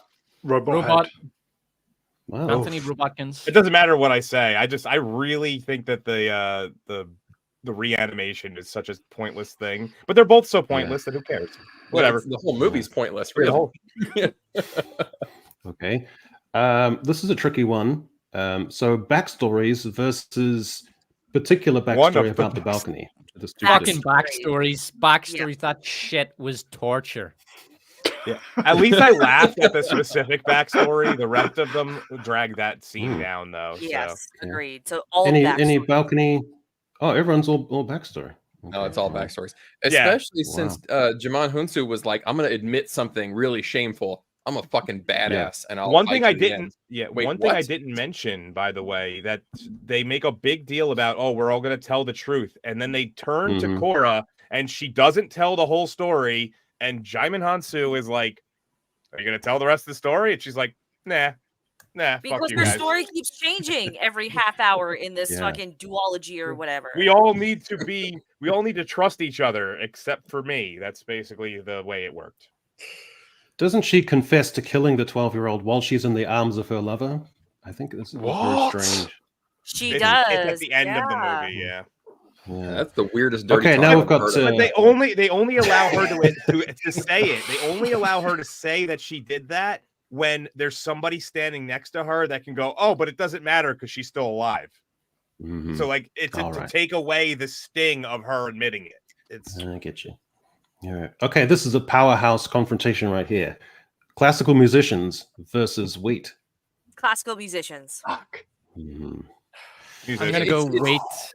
Musicians wait. gonna take it. Musicians. Wheat. What happened to the Wheat. space vagina? Oh no, that thing's Um, gone. Make it, I want that unfortunately. to No one win. voted for the space vagina. The space vagina was That- probably one of the better things in the movie. It's Yeah, next to the That's to why the I Dune wanted to win. butthole. So I think Brownie is the best part of this stream because he's just Yeah. voting on this. He's like, I didn't read any of the ballot questions. Let's just go. So Darkhour, which one are you going for? I said the quartet or whatever. The Okay. Yeah, quintet. three Vex? musicians. Three musicians. Thanks. Yeah. Greg? Greg, you're quartet wheat, right? for sure. Oh, quartet. Okay, quartet advancing. Wheat's real. That exists. Even though it was dumb to film it in slow You've motion. got to do that video. Writing a classical band to a slaughter that's not real. You've got to do that video. Okay, now we have Robot versus Tedious Backstories. Robot. Tedious backs. I have to go tedious backstories. Tedious backstory. I agree with Despot. Tedious backstories. Oh shit, this is a tough one. Echo, Robot. say robot. I'm going robot. Robot. Robot. Oh, What's a robot? it's like an old-fashioned way of saying it, like but gee, I think just on I have to go with Tedious Backstories. I think. So I think I'm going to break the tie there. Robot, futuristic robot. Okay, here we go. Here's our grand final. So classical musicians versus tedious as shit backstories back to back. This is What is easy the for me. stupidest I'm moment? just going. I'm going tedious backstories. It was just. Mm. Ugh. Fuck. It's musician. The novelty of the musician, like people have done shitty exposition dumps, but nobody has ever brought Yeah, but musicians to an Zack assassination. Snyder 5x'd it. It's shitty exposition dump times 5. I'll True. agree because there is some fucked up concept behind the violinists. Mhm. So there is Yeah. some thinking behind it. Whereas the boring, whatever, it's just boring, whatever, isn't it? Yeah. Well, here's the thing. I think a year from now, the tedious backstories will fade from my memory, but the classical quartet is going to stay emblazoned in my subconscious as something very unique and special. So I have to go with that. So are you saying that's the winner then? I'm saying you're that, pulling but everyone rank. else has their votes. No. I'm just saying that's my vote. Oh, okay. This is rough because I Musicians. do hands think the down. musicians are incredibly stupid, but I was bored to tears by the other scene. So I don't have a coin. Damn it. Okay. Well, Chad, it's up to you. So you have to go Well, musicians or Look at it this way. Do a poll. yeah, Right, like I'm, The musician thing is so absolutely stupidly unique because I've never seen it done in a film before. Whereas that's why I'm with you. you've had so Yeah, many. Vex wins the internet today. Do it. so no, many you know what? people- I think I'm gonna go with the band because Yeah, of the the uniqueness of band. it. Yeah, the band. I've seen a lot of bad expository sequences, but I've never seen that before. So Yeah. I just the unique level of it has got to be. Mm-hmm. Well, glad we sorted that out. So we finally systematically got through to what was the stupidest moment in Rebel Moon. So well done, everyone. Congratulations. So what Amelia well done, Bedelia Zach. said it best. He brought an orchestra to a knife fight. But let's give some props to Zack Snyder that I could have doubled the number of slides to come up with just bullshit That's in true. this film. Yeah. So the fact that I could just get it down to 16 is testament to his singular mind, I think. It's very good. Guy brings axes to a gunfight. I mean, He brings wheat to a empire that should have vertical farming. I Were was there sad since Snyder stole from so many movies. Right at the end, when the Admiral is choking her out and he's yelling, "Look at me!" I really wanted him to scream, "Witness me," as an homage to Mad Max, and he didn't do it, and that was really sad. It would have been a That good is joke. sad. Were there any good things about this film? It ended. What Other were the than it good ended. things? There won't be another one, Um, which is always That's nice. I thought there was another 4 to come. Well, Yeah. No, there's, there is Well, no he way in wants hell there they're to be gonna 6. green light that. There's no way. there's 6 No. movies. There's 6 There's movies. Yeah. a blonde peasant girl who looks slightly like Ace, Sylvester McCoy's companion from Doctor Who. That was the only good thing I thought. That's it. It's the best I can come up with. There's still more to go. They've got to find and fight, and find and fight.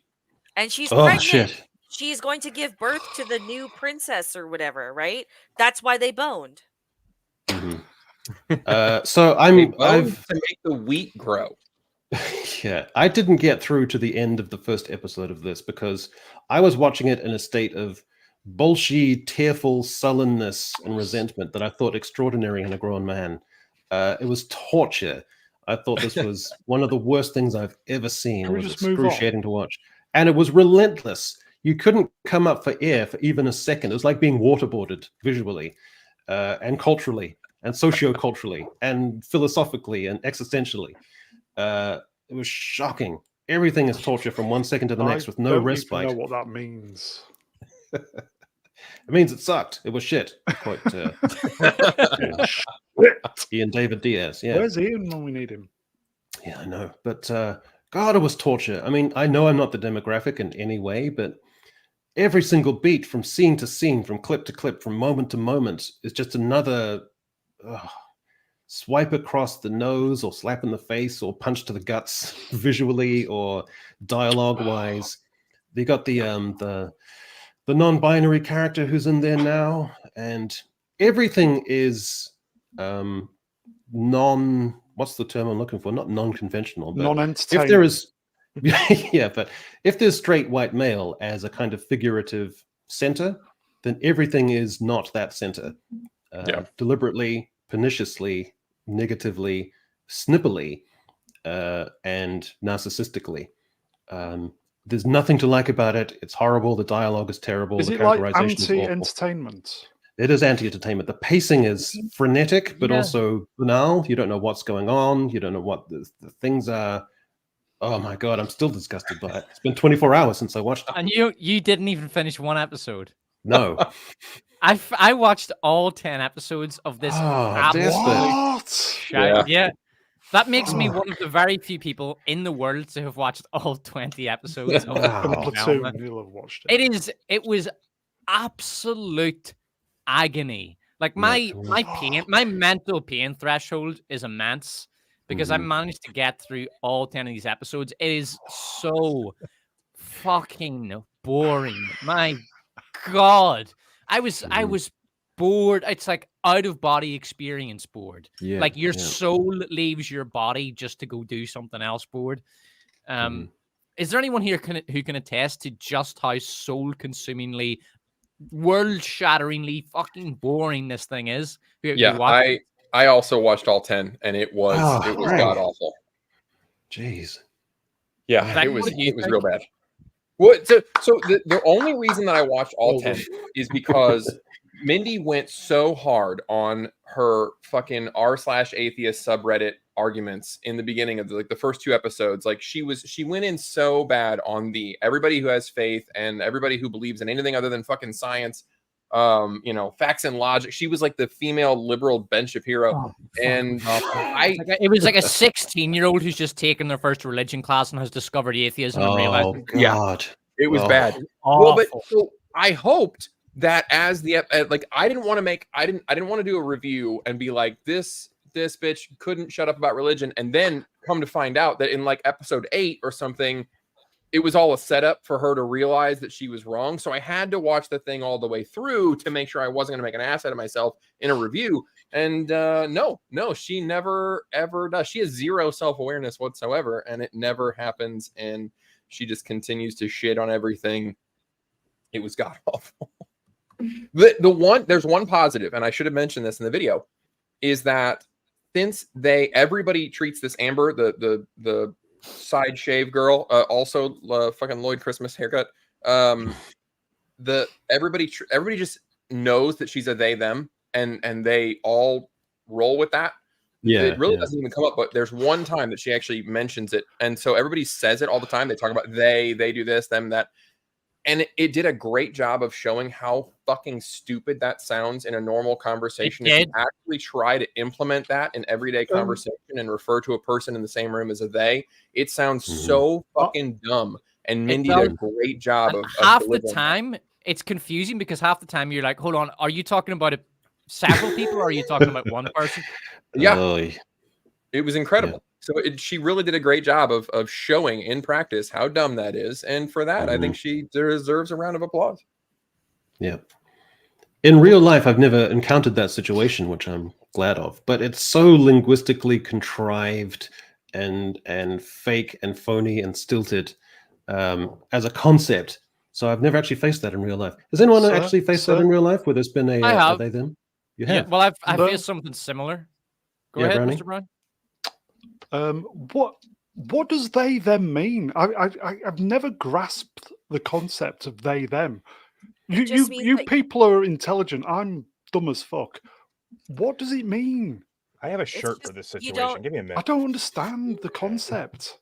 You don't want to. You want a personality. That's really all it is. You don't identify as a traditional woman. You don't identify as a traditional man. You have no personality outside of the internet. So you just decide, I want to be a they. Well, doesn't them mean two? Yeah, it means that you are simultaneously. Yeah, you are simultaneously male and female. Yeah. Oh, okay. Yeah, these are people that didn't want to get into crypto and didn't want to get into IPA, and so they decided to be a they them, and it's fucking worse. No talent, no skill. There you go. IPA, pale ale. I once came across a girl with hold on, what's that say? Oh, you're into pronouns, huh? Me too. Let me she them titties.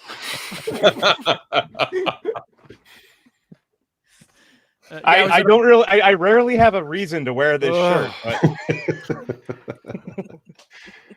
I bet that goes down well in the streets of Newark. If you want something funny to watch on the internet today, watch the riots, the demonstrations in Texas at the moment with all the they thems being pepper sprayed in the face. Quite beautiful.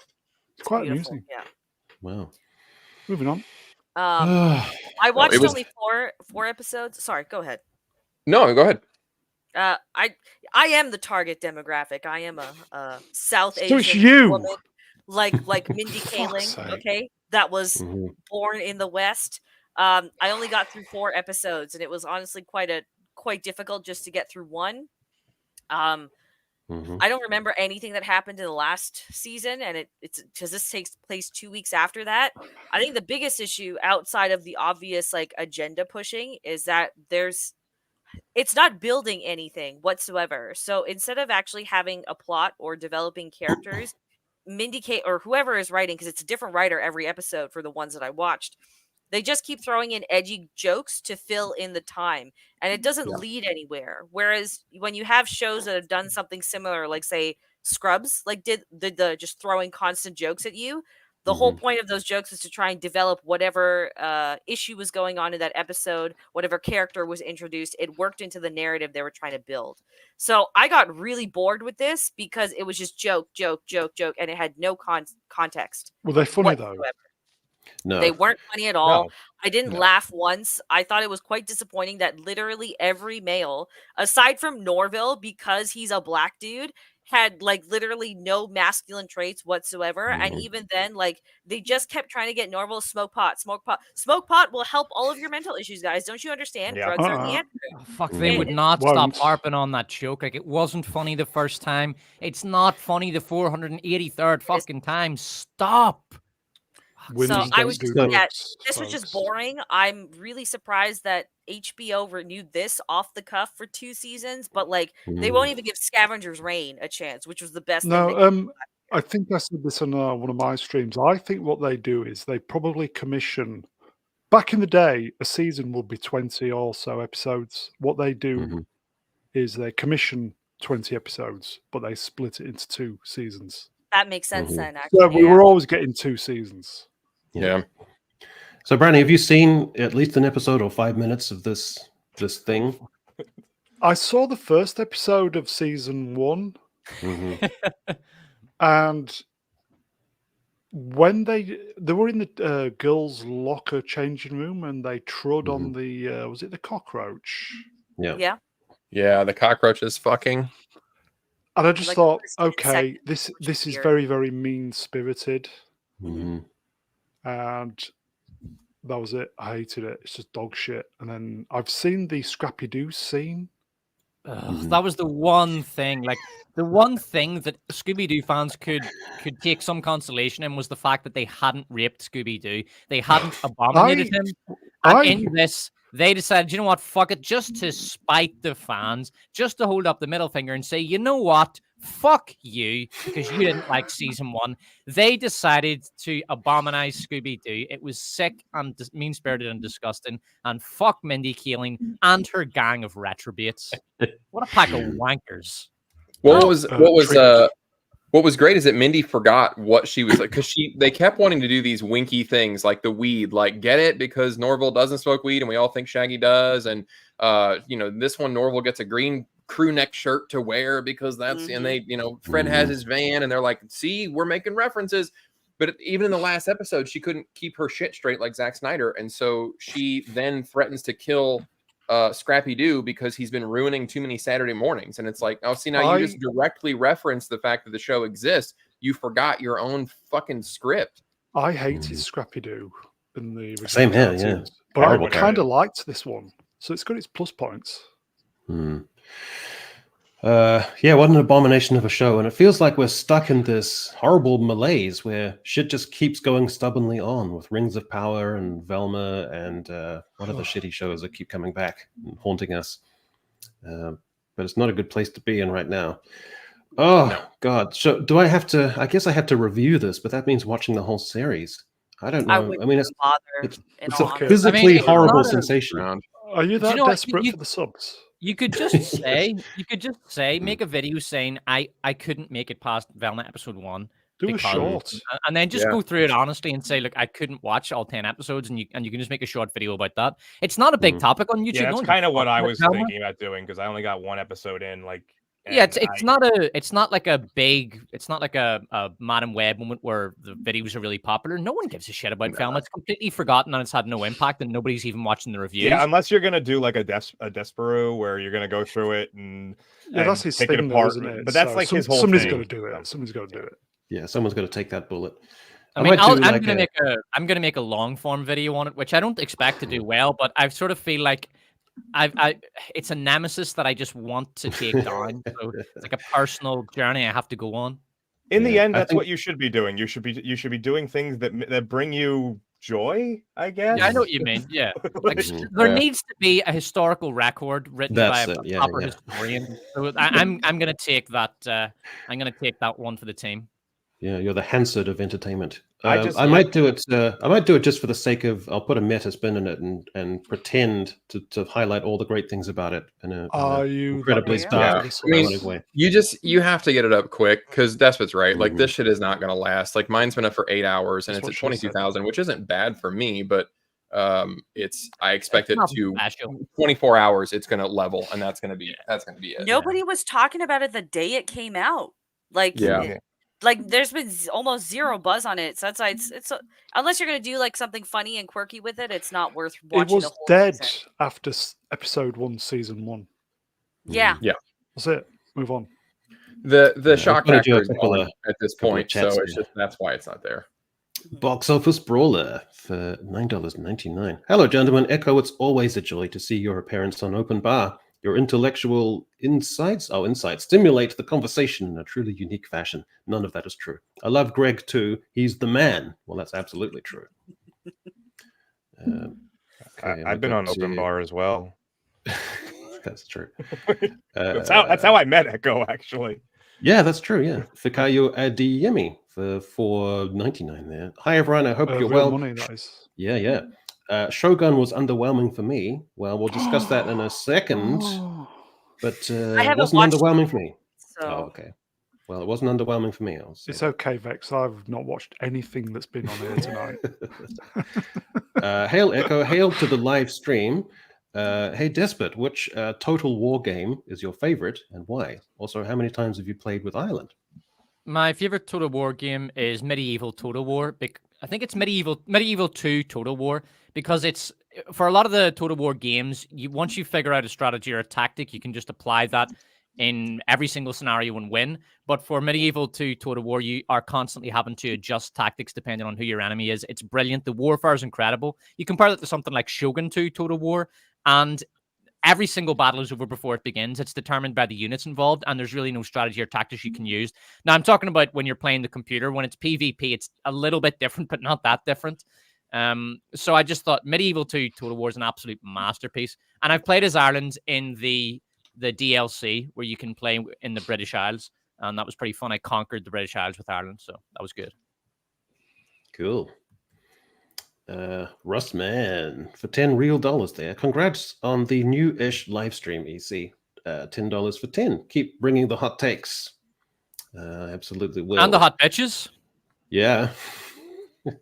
That might be my new favorite person who's ever done a super chat, because my name is also Russ, so that's actually pretty cool. Yeah. James, now this doesn't have the little the dotty thing, so it's not Bronte, so I just assume it's James Bront. For Australian $10. 10 out of 10. Great live streams, Echo. Cheers, buddy. You're very educated, aren't you? It's all just a veneer and a facade. And then we've got 1001 Johnny here for $2. So Hades is safe sexy. Would that be an appropriate term, Vex, do you think? The fuck is safe sexy mean? Yeah. One more joining again. Pardon me, but Netflix and Snyder are banking on a director's cut. It's now part of the brand, not an excuse. I think we've had the director's cut. That's why it was so shite. Yeah. Have you seen the list of all the stuff that they're going to produce for Rebel Moon? It's quite insane. Like, there's already a couple books out there. Toys? Yeah. No. Well, the toys weren't on that list. There was comic books, audio books. There was Zack Snyder was threatening to make a AAA game with a game studio. I think it's actually already in production or in development. I really hope that they scrap it, and that the people involved, the devs, do not waste their time and talent on a Rebel Moon game, because it will take 3 or 4 years to develop, and it'll bomb because the world itself is fundamentally broken. I would laugh if Sweet Baby Ink got all over it and it was actually better. If they're even around by then, if the government is coming through. Will there be a space travel toy? I'm just asking for a friend. For the ladies and the men. Did anyone grow up reading the original heavy metal magazine? Asks 101 Johnny for $10. Snyder says those were his inspiration for the vibes of Rebel Moon and the only comics he would read besides Frank Miller. Well, he said it was a heavy metal magazine crossed with Kurosawa and crossed with a few other things. Yeah, crossed with Star Wars. That makes no sense whatsoever. It makes no sense whatsoever. But it gives you an insight into the scrambled ping-ponging of his brain. Yeah, I didn't grow up with the original heavy metal magazine, but I've seen the original heavy metal movie, and I could see where some of the aesthetics came from with that. But I'm also asking for a friend. Is there going to be a prosthetic space vagina? That would have been a way to go. Like they released a popcorn bucket for a movie that came out on Netflix. I remember when Dragon makes a dreadnought. When Harry Potter films came out, they had little sort of glowing wands, and the wands would sort of vibrate with a vibrating function, and so they had to discreetly take them off the market after a couple of weeks. Wow. Nick C, for $1.99 says, Pootie Tang is the best movie of all time. I don't know about that, but I think it's worth a second look because it's, written by Louis C.K. and it's got some good folks in it, so he might have a point here, old Nick C. Louis C.K. Do you think he's rehabilitated, Darkhour? Because I had a little segment which I abandoned about 3 or 4 weeks ago. I went to his show immediately, the tour immediately after all of that. Right. He had it at Madison Square Garden. I actually walked past him on the street. It was great. He was like walking, and we were all like, "Hey, aren't you supposed to be on stage?" He was like, "Nah, I'm just gonna go home." And it was, and he made a huge joke about it. And I'm not going to obviously go through the whole thing, but basically he told the exact situation and he was like, yeah, just don't do that shit. And that moment, I think it was really him being like, yeah, I've seen the error of my ways, but at the same time, I've only ever almost accidentally died twice at a comedy show by falling off of a balcony, and they were both him. So Wow. I was laughing so hard I nearly fell from my seat. He might be the funniest comedian of all time. It's like that. It's like you come from that planet where that woman nearly threw herself off the balcony to save her people. Yes. All right, Greg. I think you wanted to talk about this, and you wanted to take us through some of the issues surrounding this.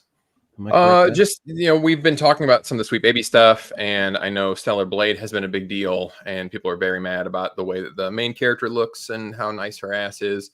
But then there's been a little bit of hypocrisy. We talked earlier about, we're very excited about body representation, but I think the big thing that people are upset about is that, like Kotaku and a lot of these outlets were very upset about Stellar Blade, but they're praising Hades 2 not only for its representation, but also for how sexy Aphrodite is.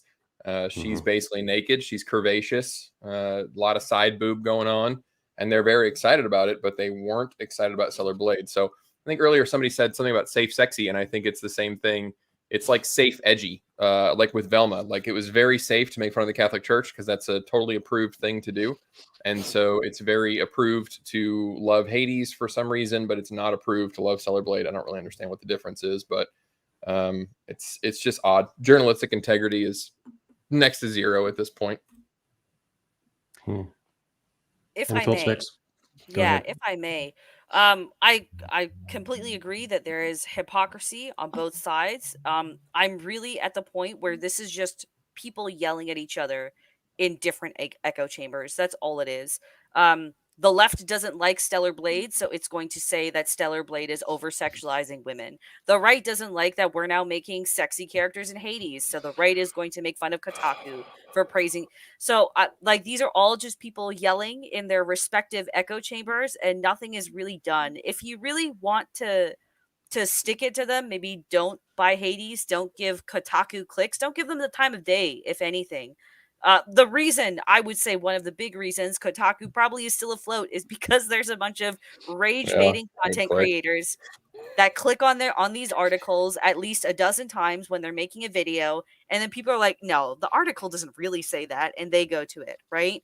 So just stop feeding any energy into this, and the cycle breaks. I think Cabrutus, the guy that made the Steam curator, he's got it right. Like, he made the curator, he gives updates on the curator. He doesn't engage in any of this yelling and nonsense outside of that because he understands that it's all just people yelling in echo chambers. And this is the same issue like I us. have with the. We're in the echo chamber.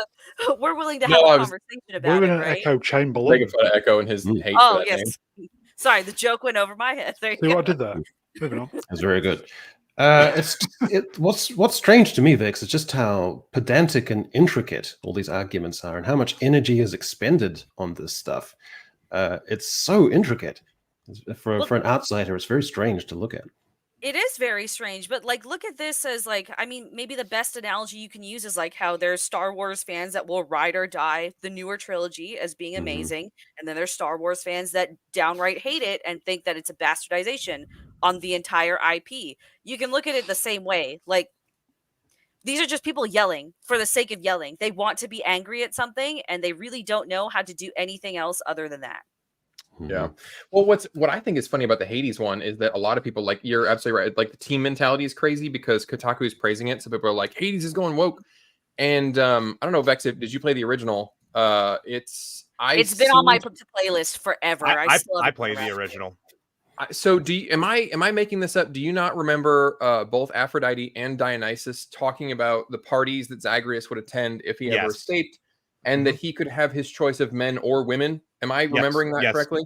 Yeah. It's one of those things that as long as you keep talking to them, you can get those details. So a lot of people probably don't even realize that happened in the game because you have to get to a certain point, get to a certain number of conversations to get those conversations to actually happen. And a lot of people couldn't even get that far into the game because Hades has a very repetitive game style. So a lot of people just kind of played it for an hour or two and were like, okay, that was fine. And then they just moved on. But yeah, I remember those lines, and I thought, well, okay, it makes sense because they're Greek gods. They're like, hell yeah, we're gonna have orgies, and there's women up here, there's men up. Like I distinctly remember, I can't remember the quotes, but I remember both of those two particular gods being like, we're gonna party it up, and you can fuck whoever you want, whatever makes you happy. 2, 3, 4 people if you want to. When is this orgy? So that is, I mean, those. Well, you have to 2,000 years die ago? and go to the underworld and fight your way out.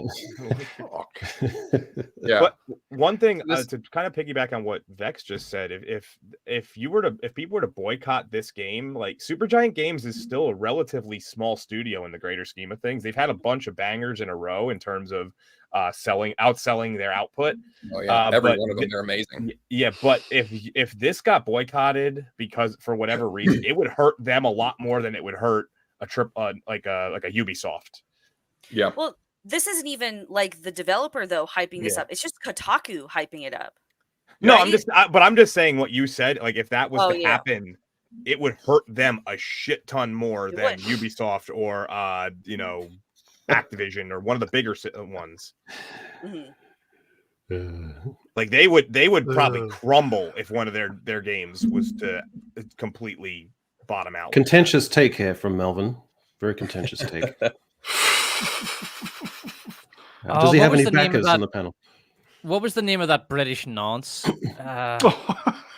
What? Several. Narrow it down. The old guy. He was all covered up by the BBC or ITV or something. Savile. James. Jimmy Savile. Jimmy Savile. He liked to do that. He liked to do things with corpses. Oh, we were leading into that joke. Oh man, what's the old joke? I used to be into necrophilia. You know, there's this split on me. That's terrible. Oh my god. There's a controversy actually because Jimmy Savile was buried. He insisted that his gold coffin be buried in several tons of cement, and there's a controversy in the local area whereby they can't dig up his body because it would cost about £20,000 and no one's willing to pay it. And people are having themselves. By the way. They've cancelled their grave plots because they don't want to be buried in the same graveyard as Jimmy Savile. That's terrible. Yeah. Oh god. All right. Well, so that's the world of gaming. Brownie, I'm sad. I'm going to stream the shit out of the hate too. I'm gloomy, Brownie, because this show means a lot to me. Because I didn't grow up in England. Yeah, but I didn't grow up in England. You're not just saying that, are you? This is my strongest connection to Englishness, as I ideally envisage it. From it's like that post-war dottiness and eccentricity. And each iteration of the Doctor was basically always been great. And it's descended into this atrocious narcissism where the series has just become a transmission mechanism for identity politics, virtue signaling, and that idea that the little platoon articulated quite well a little while ago that, they think that they're right and decent and everyone else is political. And they can't square the idea that they themselves are also equally No, hold on. political. Echo, why are you so obsessed? Like, what's your problem, man? Like, do you just not like black people? Do you not like gay? Why are you so obsessed with this, Echo? Like, why are you so obsessed with race and sexuality? What's wrong with you? It's weird, Echo. It's so weird. I need to touch grass. I need to. Go touch grass. Smoke some. Why do you care so much? I have to contend with my. Why do you even care? I have to contend with my white mediocrity. That's the main thing. It's like when The Little Mermaid came out, you had such a big problem with the whole they race swapped Ariel thing. Why do you care, bro? Why are you so obsessed with race, bro? Yeah. I guess there's no answer to that. I mean, it couldn't be anything to do with sheer narcissism or terrible writing or virtue signaling or messing with canon or confusing the idea that who you are in your life you can then transport and make into the character itself. And then you can actually sort of attack and criticize your audience and talk about white mediocrity, which would then by inference naturally suggest that a lot of white people haven't earned the things that they work extremely hard for. And then you can also complain about how you have to go through all these hurdles in society where society has literally laid its way open for you to be in the show where you can virtue signal to your heart's delight. And you've even said in public on the record that you live in a leftist progressive bubble but you also at the same time maintain that you're where the country is at now, and the show is just projecting that. So it's just a big pile of dog shite. It's the sheer ingratitude of this dickhead Gatwa as well. Like were it not for the people he calls white mediocrity, the British, were it not for the British allowing his family to enter the country and giving them safe haven, Rwanda him as well, and his entire family would have been cut to fucking pieces by machete gangs during the Rwandan genocide. And he has no gratitude for that. Like, it is disgusting. Fucking hell, you don't get that on Nerdvotic. No. Well, it's this is the tip of the spear. Well said, mate. Yeah, goddamn right. Absolutely fucking well said. Yeah, I mean, this is it. This is the BBC at its most indulgent, narcissistic, and political, and taking a beloved institution, something that you had no part in inventing, imagining, toiling to build, creating a loving fan base for, and an enduring legacy for, but just coming in and strip mining it, co-opting it, bastardizing it for your politics. It grates my gears. To quote the Mega Geek, I will not be watching this. What are all the things that it does? It grates my gears, spins my melon, gets my goat. I'm sure there's at least half a dozen other ones. Is it but I your melons, man? Because I did a whole video on it, and it still just leaves a sour feeling. So yeah. Did you lose subs on that? No, I didn't. I gained quite a whole bunch. Oh, I used to talk to Despot about this, so I might just I'll skip forward and then I'll come back to it because I just want to touch on Shogun. So has anyone actually made it through the whole series? Not seen it. I haven't yet. No. No, I was going to binge it. Greg? Yeah, I have. Okay. How do we get around this without spoilers? I mean, I'm just going to say that a little bit. There you go. The conventions of what you want for a natural narrative arc, for a huge cathartic, large-scale catharsis and ending, didn't eventuate the way I think we all assumed it was going to. Yeah. But for me, the most poignant catharsis of the film was just one of the show's most humble characters in a moment of extraordinarily quiet poignancy in a boat on a lake, and that was the most heartrending and poignant moment for me. Which word? Catharsis means like a big conclusion where you achieve stuff and there's like a big resolution and an emotional resolution and stuff. So, and I'm glad, Greg, I didn't need a huge scale CGI gigantic spectacle in order to feel satisfied with the show. This scene and the exoticism and the beautiful character development was enough, and I felt very happy, and it's an extraordinarily high quality show. And it's just the abiding feeling of being in this world at this time. That is the thing that I'll take away from it. And I didn't need a huge spectacular at the end in order to legitimize this being a truly great show. What are your thoughts? No, I completely agree. As I was watching it and I realized that there wasn't a lot of runtime left in the final episode, and I knew that what I thought was going to happen was not going to happen. However, one character kind of gives a speech about it, and so they wrap it up in. I mean, it is basically wrapped up for you without the big scene. And at first, my knee-jerk reaction was to be like, man, I want action. But after the episode was done, I thought about it, and I really liked the way they wrapped it up. I think it wasn't they didn't go for a Zack Snyder bunch of bullshit, flash. I think everybody's story gets wrapped up quite nicely, and I appreciated the way that ended. Yeah. Wasn't this actress perfectly charming? I just thought she was really delightful. Oh, she was great. She played it. It was a very subtle role. It didn't demand a great deal of range, but she had to do a lot within a very narrow range. Yeah, and she just turned out to have this charming little bit at the end here. Despot, I wanted to touch on this because you were piling on this and you were quite scathing. Yeah. What's your rationale? Because I thought this film it holds up as being, its morality isn't especially interesting or important to me. It's the atmosphere. It's the idea of a time of life where you're glutted with a huge bunch of firsts and no one is ever prepared for that. and at the same time, no one is ever prepared quite fully for the aftermath of that either. And it's sunshot and glistening. It has a beautiful aesthetic. It's a reverie. Its soundtrack with Sufjan Stevens and with little classical pieces is exquisite. Great breakout role. Good cast. And it just exists on its own terms, full of those very heart-rending and I think tender feelings. So I don't know why this ground your gears. Yeah, I hate this movie. Now, to be fair, none of what you just said is untrue. The cinematography is quite beautiful. It's well directed. The acting and casting is very good, and Sufjan Stevens' music is excellent in it. Those 3 songs he wrote for it are really great. They're perfect. My problem with it is that it just feels at the fundamentals. Basically, I don't care about any of the characters. I feel absolutely no connection with them in any way. They're not struggling against anything, and they're not striving for something. They're just existing in this very wealthy, very comfortable bubble and kind of having fun. I also didn't feel that there was any sexual chemistry between Timothée Chalamet and Armie Hammer, I think is the guy's name, his love interest in it. So I felt that was quite forced, really forced, actually. I felt there was very little chemistry there at all.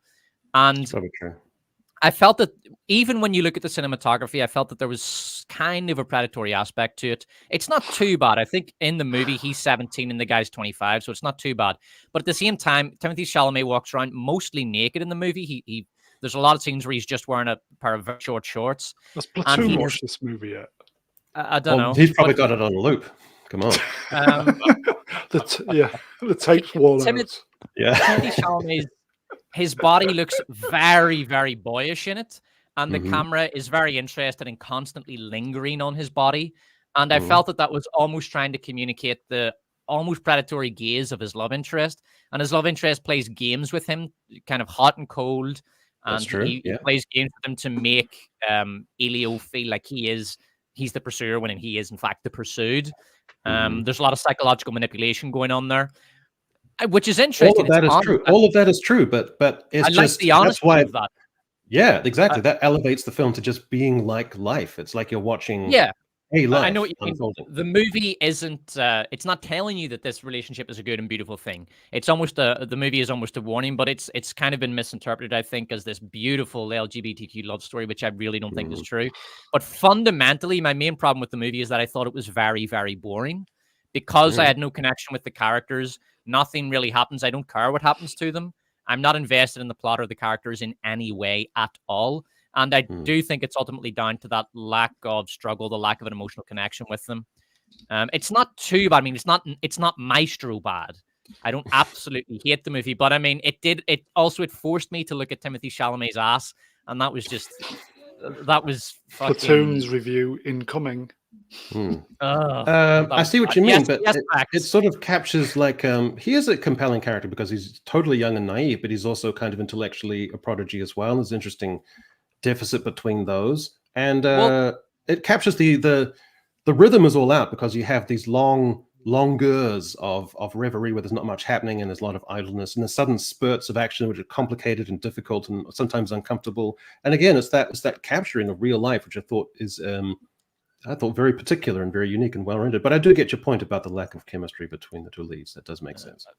I felt those lingering shots were a bit self-indulgent. Like there are times where he's lying in bed and he's just lying there for 3 minutes before he has a wank on the beach. And there's another shot where he's in the garden and he's writing his music and the camera just lingers on him. And these shots, they're aesthetically nice. They're like beautiful photographs, but a photograph is not supposed to go on for 3 minutes. It's just give us 20 seconds of that and move on. The movie makes an awful lot out of a little bit. There are things to recommend that I think, as we've discussed, the cinematography, direction, and music is beautiful, but the fundamentals, the characters, plot, they're just shit, and it's a tedious movie. And the chemistry, the lack of chemistry was a big problem as well. But here's an interesting bit of trivia. His love interest in the movie, Armie Hammer, got Me Too'd, and his career was... Is he the cannibal? He is. Yes, he was. He wanted toes and stuff. Shame. It turned out that at least one of the women who Me Too'd him was a bit of a nut job who had stalked him for 2 years, And the LAPD investigated, and there was so little evidence, and it was so weak that they didn't even. They recommended that the DA not prosecute, and the fucking DA of LA didn't even prosecute. That is how innocent the guy was. And yet, when the accusation came in, he was dropped by his talent agency. He was dropped by every project he was involved in, and he ended up having to sell timeshares just to make a living. Jeez. They Well, made maybe a whole we'll need to. documentary on what he did allegedly too. Like people Yeah, cashing that's in on right. the content. People, it's easy to forget just what an absolute fucking abomination the Me Too movement was. It did overcompensate. J.J. Yeah. Abrams' wife started that. Oh yeah. Really? So Yep. so we're going to move on. This is the bit where Echo does an analysis into American politics just for a little bit. You ready? What? Yeah.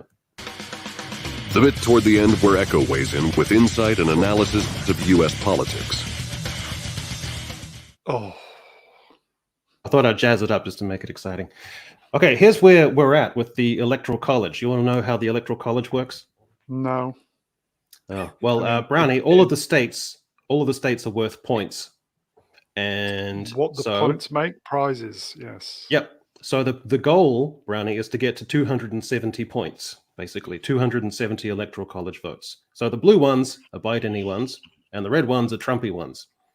So where we're at with the polls at the moment, all the swing states from 2020, Nevada, Arizona, and Georgia, are all swinging about 4 or 5 points back to Trump, which means Joe Biden has to cling on to the industrial upper Midwest Star here, Trek.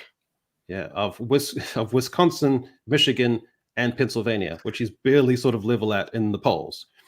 But there's been a population shifts and demographic shifts in the last 4 years of people moving around the place, which means even if he gets those three, he still only gets to 269, and you've got to get to 270, which means the Republicans hold Congress, so that would mean Trump would get a victory. Now, what makes this really interesting is that all this polling, were it to hold, there's this tiny little state here of Nebraska, which divides up its Electoral College votes proportionally. So you'll get 2 will go to Trump, and then 1, which is more kind of urban congressional district, is about 50-50 in the polls, could go either way. So my guess is that there's a very, very strong chance that the American election is going to be decided by one tiny Electoral College vote in the middle of Nebraska, right in the middle of the country. Isn't that wild? That's totally crazy. That's how close this election is going to be. I think I'm gonna be the voice of pessimism here. What I think this does is provide. I think this is going to provide an incentive for local voter fraud. So when voter fraud, it doesn't need to be a big national conspiracy. That's a sort of lie that the mainstream media has pushed out there. Voter fraud can be as simple as local corrupt officials, independent of any instruction from anyone, decide to basically bring in ballots at the last hour or after the last hour, as may be the case, and then they count those, and that's it. It's a very small, localized conspiracy. Only there's hundreds of them happening at the same time. It's not a big, overarching evil villain sitting in a room thing. And I think that's what you're going to get. I think you're going to get a lot of localized voter fraud from the Democrats because they're corrupt. And I think that will swing it toward Joe Biden, and people will be absolutely shocked.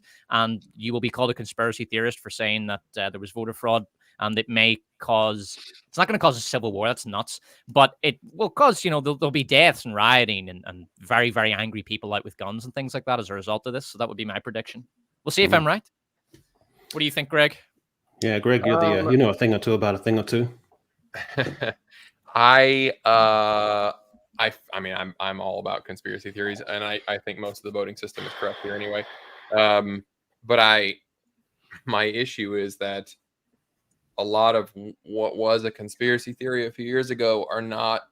Those are things that happened now, like the whole Russian dossier thing. That was not really a theory. The laptop wasn't a theory. Lie. So that's the thing that's enraging me nowadays, is that quietly over the last year or two, there have been a lot of things that would get you deplatformed. They'd get you could lose your job over them. They were. It was misinformation. It was pure fucking libel, is what it was. And now over the last year or two, we've quietly just gone, oh, yeah, I guess that stuff was actually true, but no apologies will be issued. No, it's. I don't trust my own electing system at this point, and that's a real bad place to be. Yeah. So, but I just wanted to make the point of that's how close it's going to be. One tiny little middle of the nowhere place in Nebraska could solve this entire election. You made it well. Yeah, well, that was the bit towards the end where Echo gives insights and analysis on the state of the American politics. The bit toward the end where Echo weighs in with insight and analysis of U.S. politics. That's a great song. Come on. Yeah, it took me 2 minutes to put that thing together, so I had to run it at least twice. I do like how you say it, and then it immediately says it again. That's a fun little bit in there. It's the future. Like the 3-minute song format is culturally exhausted. It doesn't work anymore. It's played out. What we need is like 10 to 20-second songs, like or 5-second songs, like. Did you like do 3 those riffs yourself, Echo? No, I swiped that from somewhere, and I'll probably get a copyright strike. But it was worth it because I thought it looked awesome. But anyway, speaking of this.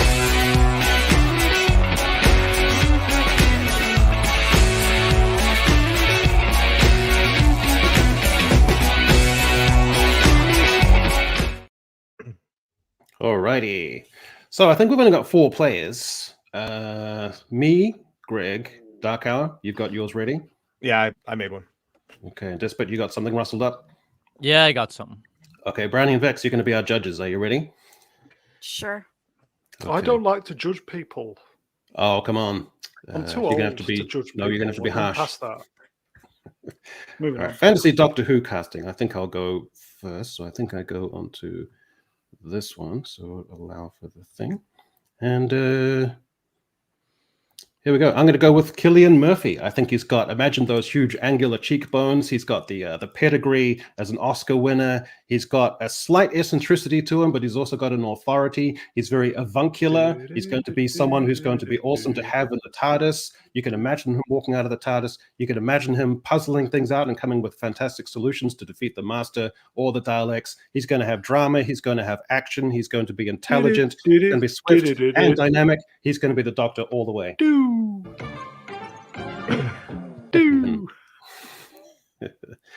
Okay, that's my Doctor.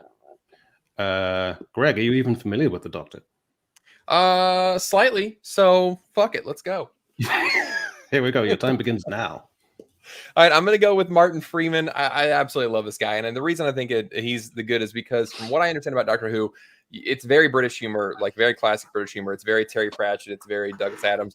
And I think that Martin Freeman gets that. He was in Hitchhiker's Guide to the Galaxy. I've seen Breeders, which is very excellent. So he fully understands the whole British sense of humor. He understands the way to play that quirky without being over the top and goofy like Ncuti Gat was going to be.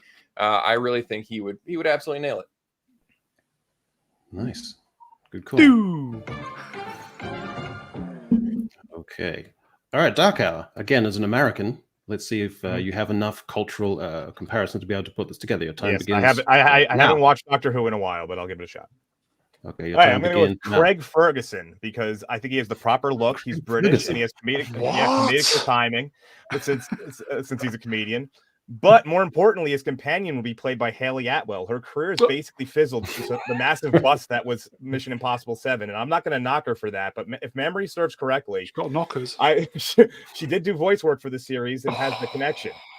And it would be an utter shame for her to not display her large talents in this front and center. And as I stated earlier, I don't really follow Doctor Who, but I will keep myself abreast of the situation. Trying to sneak in as many puns as you could. I mean, that strikes me as strange when you said it, but the more I think about it, that's not actually a bad choice for the Doctor. Cracking is that? Yeah, your time begins now. An alien space monster is rampaging through the streets of London. Visibly terrified, screaming white men flee from it, falling over each other and pushing past women and children in the street in their rush to escape.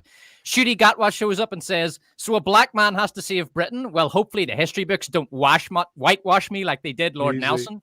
He starts twerking in an attempt to get the monster to self-destruct. The monster quickly gobbles him up, then chokes and explodes. From the wreckage emerges Elijah Wood, who exclaims, "I think I've had an upgrade." Gee, that's complicated and meta. All right. Okay, Brownie, you've heard 4 very disparate options there. And Vex, you can weigh in too. So you have Martin Freeman, Cillian Murphy, Craig Ferguson, and It was honestly that was just the lead into the Haley Atwell jokes. To be honest, oh with yeah, you. I get you. Yeah. All right. So Brandy, what tickled your fancy out of those four? Remind me of the names again. You have Freeman. Cillian Freeman, Murphy. possibly. Mm-hmm. Cillian Murphy. Come on. Irish. I don't know. Craig, Craig. American Is it accents, you can do it. Ferguson? Yeah, the late night TV host. Was he was Scottish, wasn't he? He's Scottish, yeah.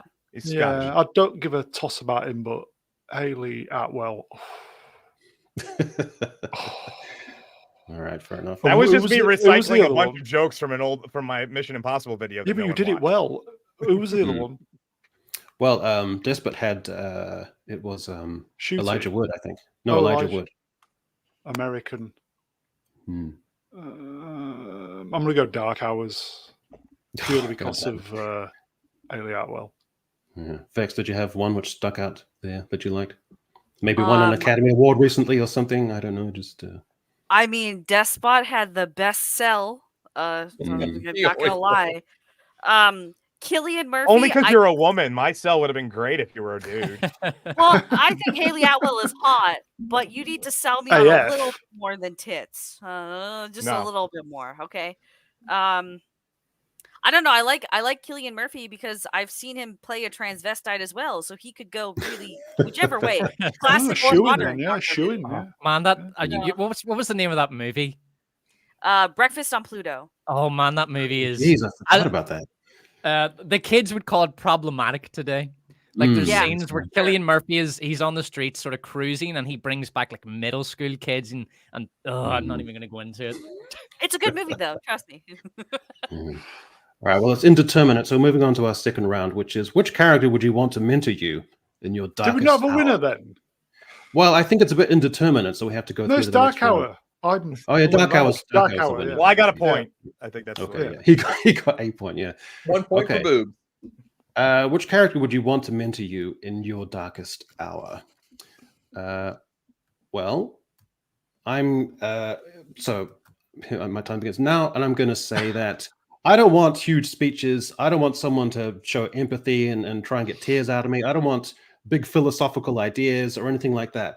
I want Walter Subject from The Big Lebowski. I want Walter to say to me in the darkest hour when everything seems bleak, just fuck it.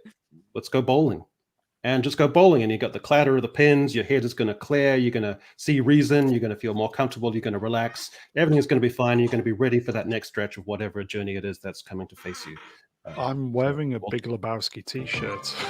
Oh, playing to the judge. Playing to the damn judge. Nice, man. Oh, nice. That's great. In fact, I'm just going to stay like this.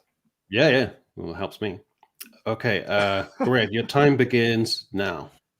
All right, if I'm in a bad and darkest hour, I'm going to need to be motivated. I don't need anybody to give me advice. I need someone who's going to tell me that the real answer was inside of me all along. And so what I'm going to need is David Goggins to run up alongside of me and start shouting that I need to dig deep and just find a way to win. And he's going to have to ask me one question: who's going to carry the fucking boats? And I'm going to dig deep, and I'm going to find the will to persevere.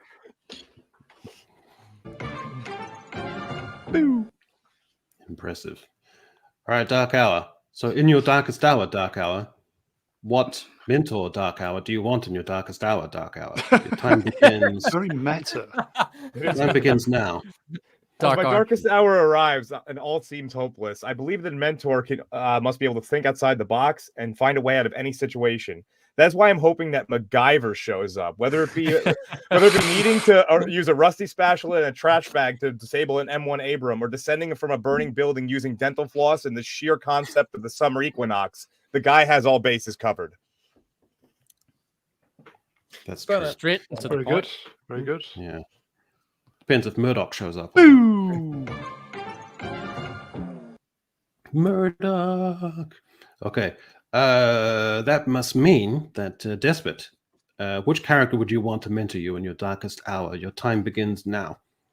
I want to be mentored by Apollo Creed. His answer to any of my problems is to shout at me and force me to perform torturous exercises. He proclaims, "There is no tomorrow," as a blanket response to any objection I raise. For example, if I say, "Apollo, I don't think I can bench 250 pounds," he responds, "There is no tomorrow." After I fail to raise the bar off the rack, he screams, "Damn it, Despot, what's the matter with you?" Then storms off, leaving me with a feeling of failure. After the 2-month training camp, my body is so broken and shredded that I can't even remember why I was depressed in the first place. All right. Okay, Vex, you got a whole bunch of options there. You have Walter from The Big Lebowski. Greg was David Goggins. David David Goggins. Goggins. He's not real. That is a character. That's not a real person. all right. Darkhour came in with God, I've forgotten already. I'm MacGyver. MacGyver. Okay. And then from Apollo Creed. So Vex, in your darkest hour, which one of those 4 dubious men do you went to you? Listen, All of I'm them. sorry. I have to go with David Goggins because his shit got me out of some dark times IRL. So I'm sorry, I'm gonna have to go with him, and it works. It works. So sorry, but I would say Apollo, very close tie, very close tie. Okay, Brownie, who in your mentor, your darkest As hour? much as I love Richard Dean Anderson, Everyone loves him. I think Apollo Creed because I could do it going back to the gym. So yeah. Oh, damn. Well, Nice okay, this takes it to so Apollo Creed. Does that mean? Oh, that's a point for Despot and a point Yeah, for I would say we'll go with Apollo. I'll sway my vote a little Yeah. bit. Yeah. Okay. All right. So we'll go to the last one. I think I'm kind of technically out, and I think Greg is technically out as well. But I think we can still deliver our pitches anyway. Yeah, fuck it. Just do it anyway. Why not? Yeah, Here we go. Okay. So reimagine an 80s film that hasn't already been tainted by modern Hollywood. Okay.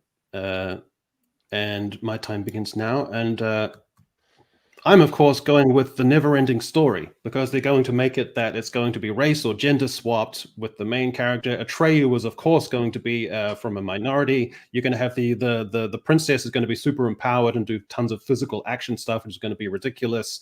You're going to have a subtextual gay connection between Atreyu and Bastian, where they face each other across the mirror, and there's a kind of awakening there and a kind of sexual reference, which is going to muddle everything. It's going to be super campy. The song by Lamal is going to be replaced by some stupid thing by Billie Eilish or whatever. It's going to be trash, and no one's going to like it.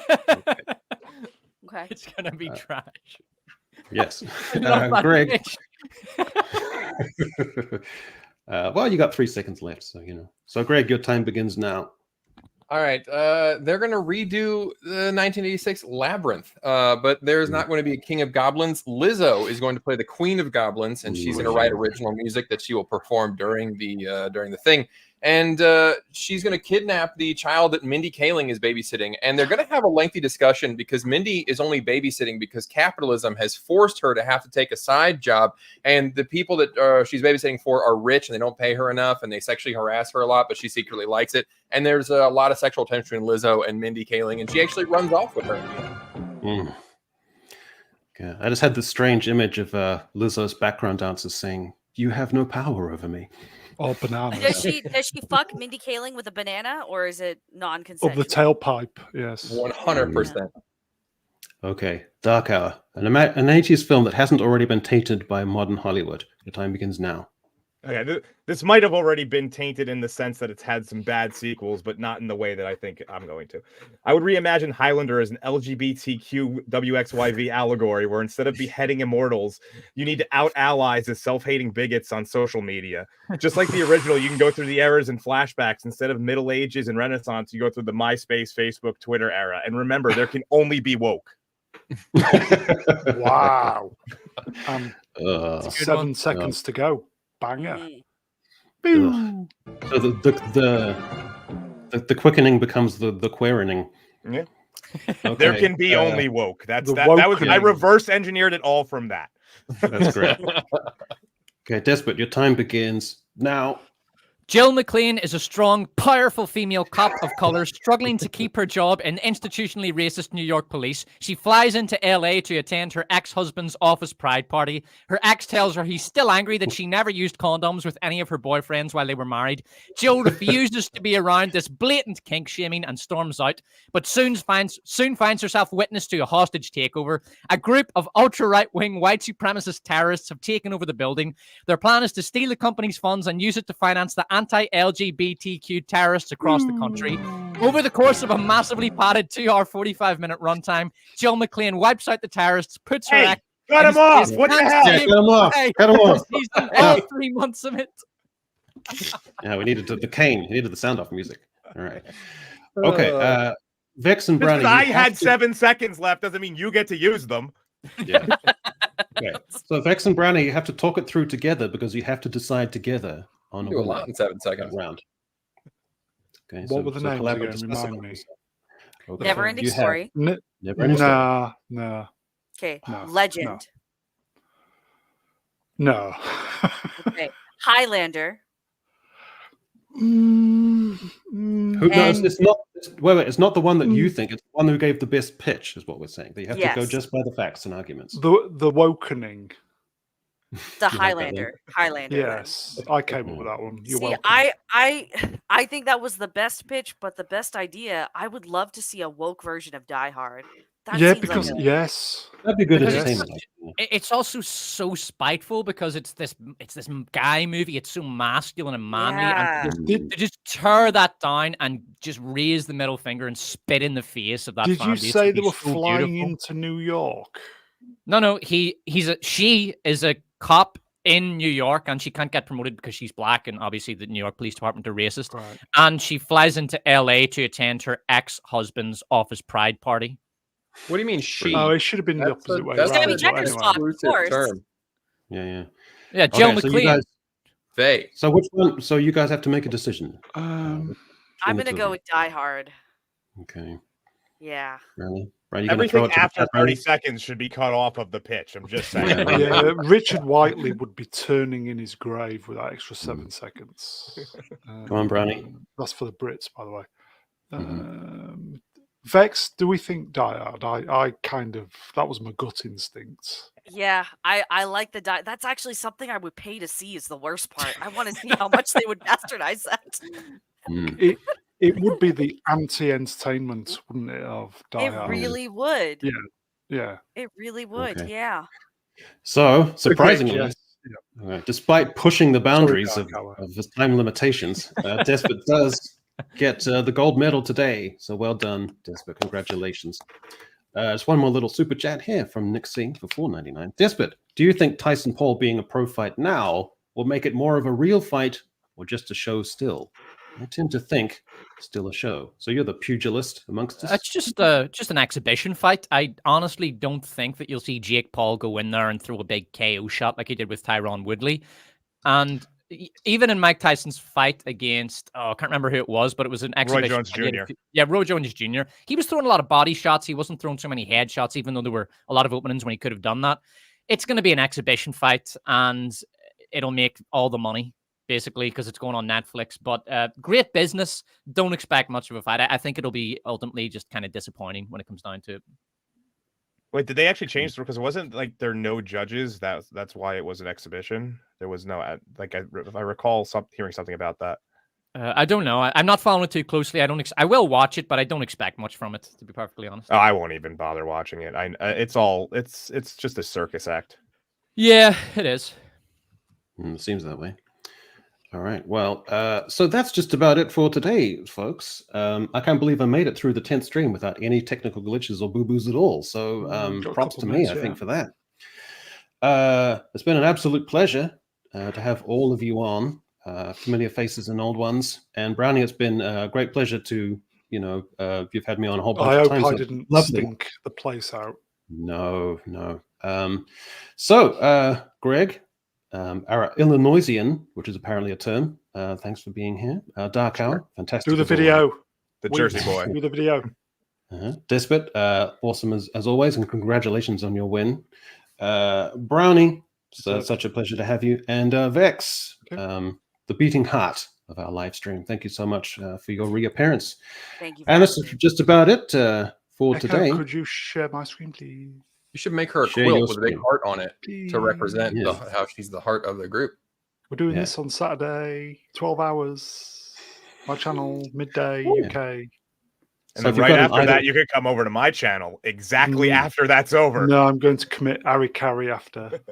I'm not saying you. I'm saying all the all your fans could just port right over to mine. 12 hours.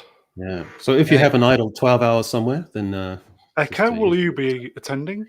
of course, anytime. I think I like to attend at night. Maybe it could be fun. So we'll see what happens. But Any of you guys are welcome. I'll be setting up for my stream that literally starts as you I don't like finish. Star Wars, yeah, so I can't contribute anything. Look at you. Nobody who liked Star Wars likes it anymore. So don't We worry. used to love Star Wars. Never we mind. used to back in the day. So that's it. Thanks for everyone who stuck through for the 10 streams so far, and to all the people contributing those super chats. Thank you incredibly for your generosity. It's great. So it just remains for me to say kakitia now and harira, and we'll see you next time. Bye. Cheers, bye. chat. Bye.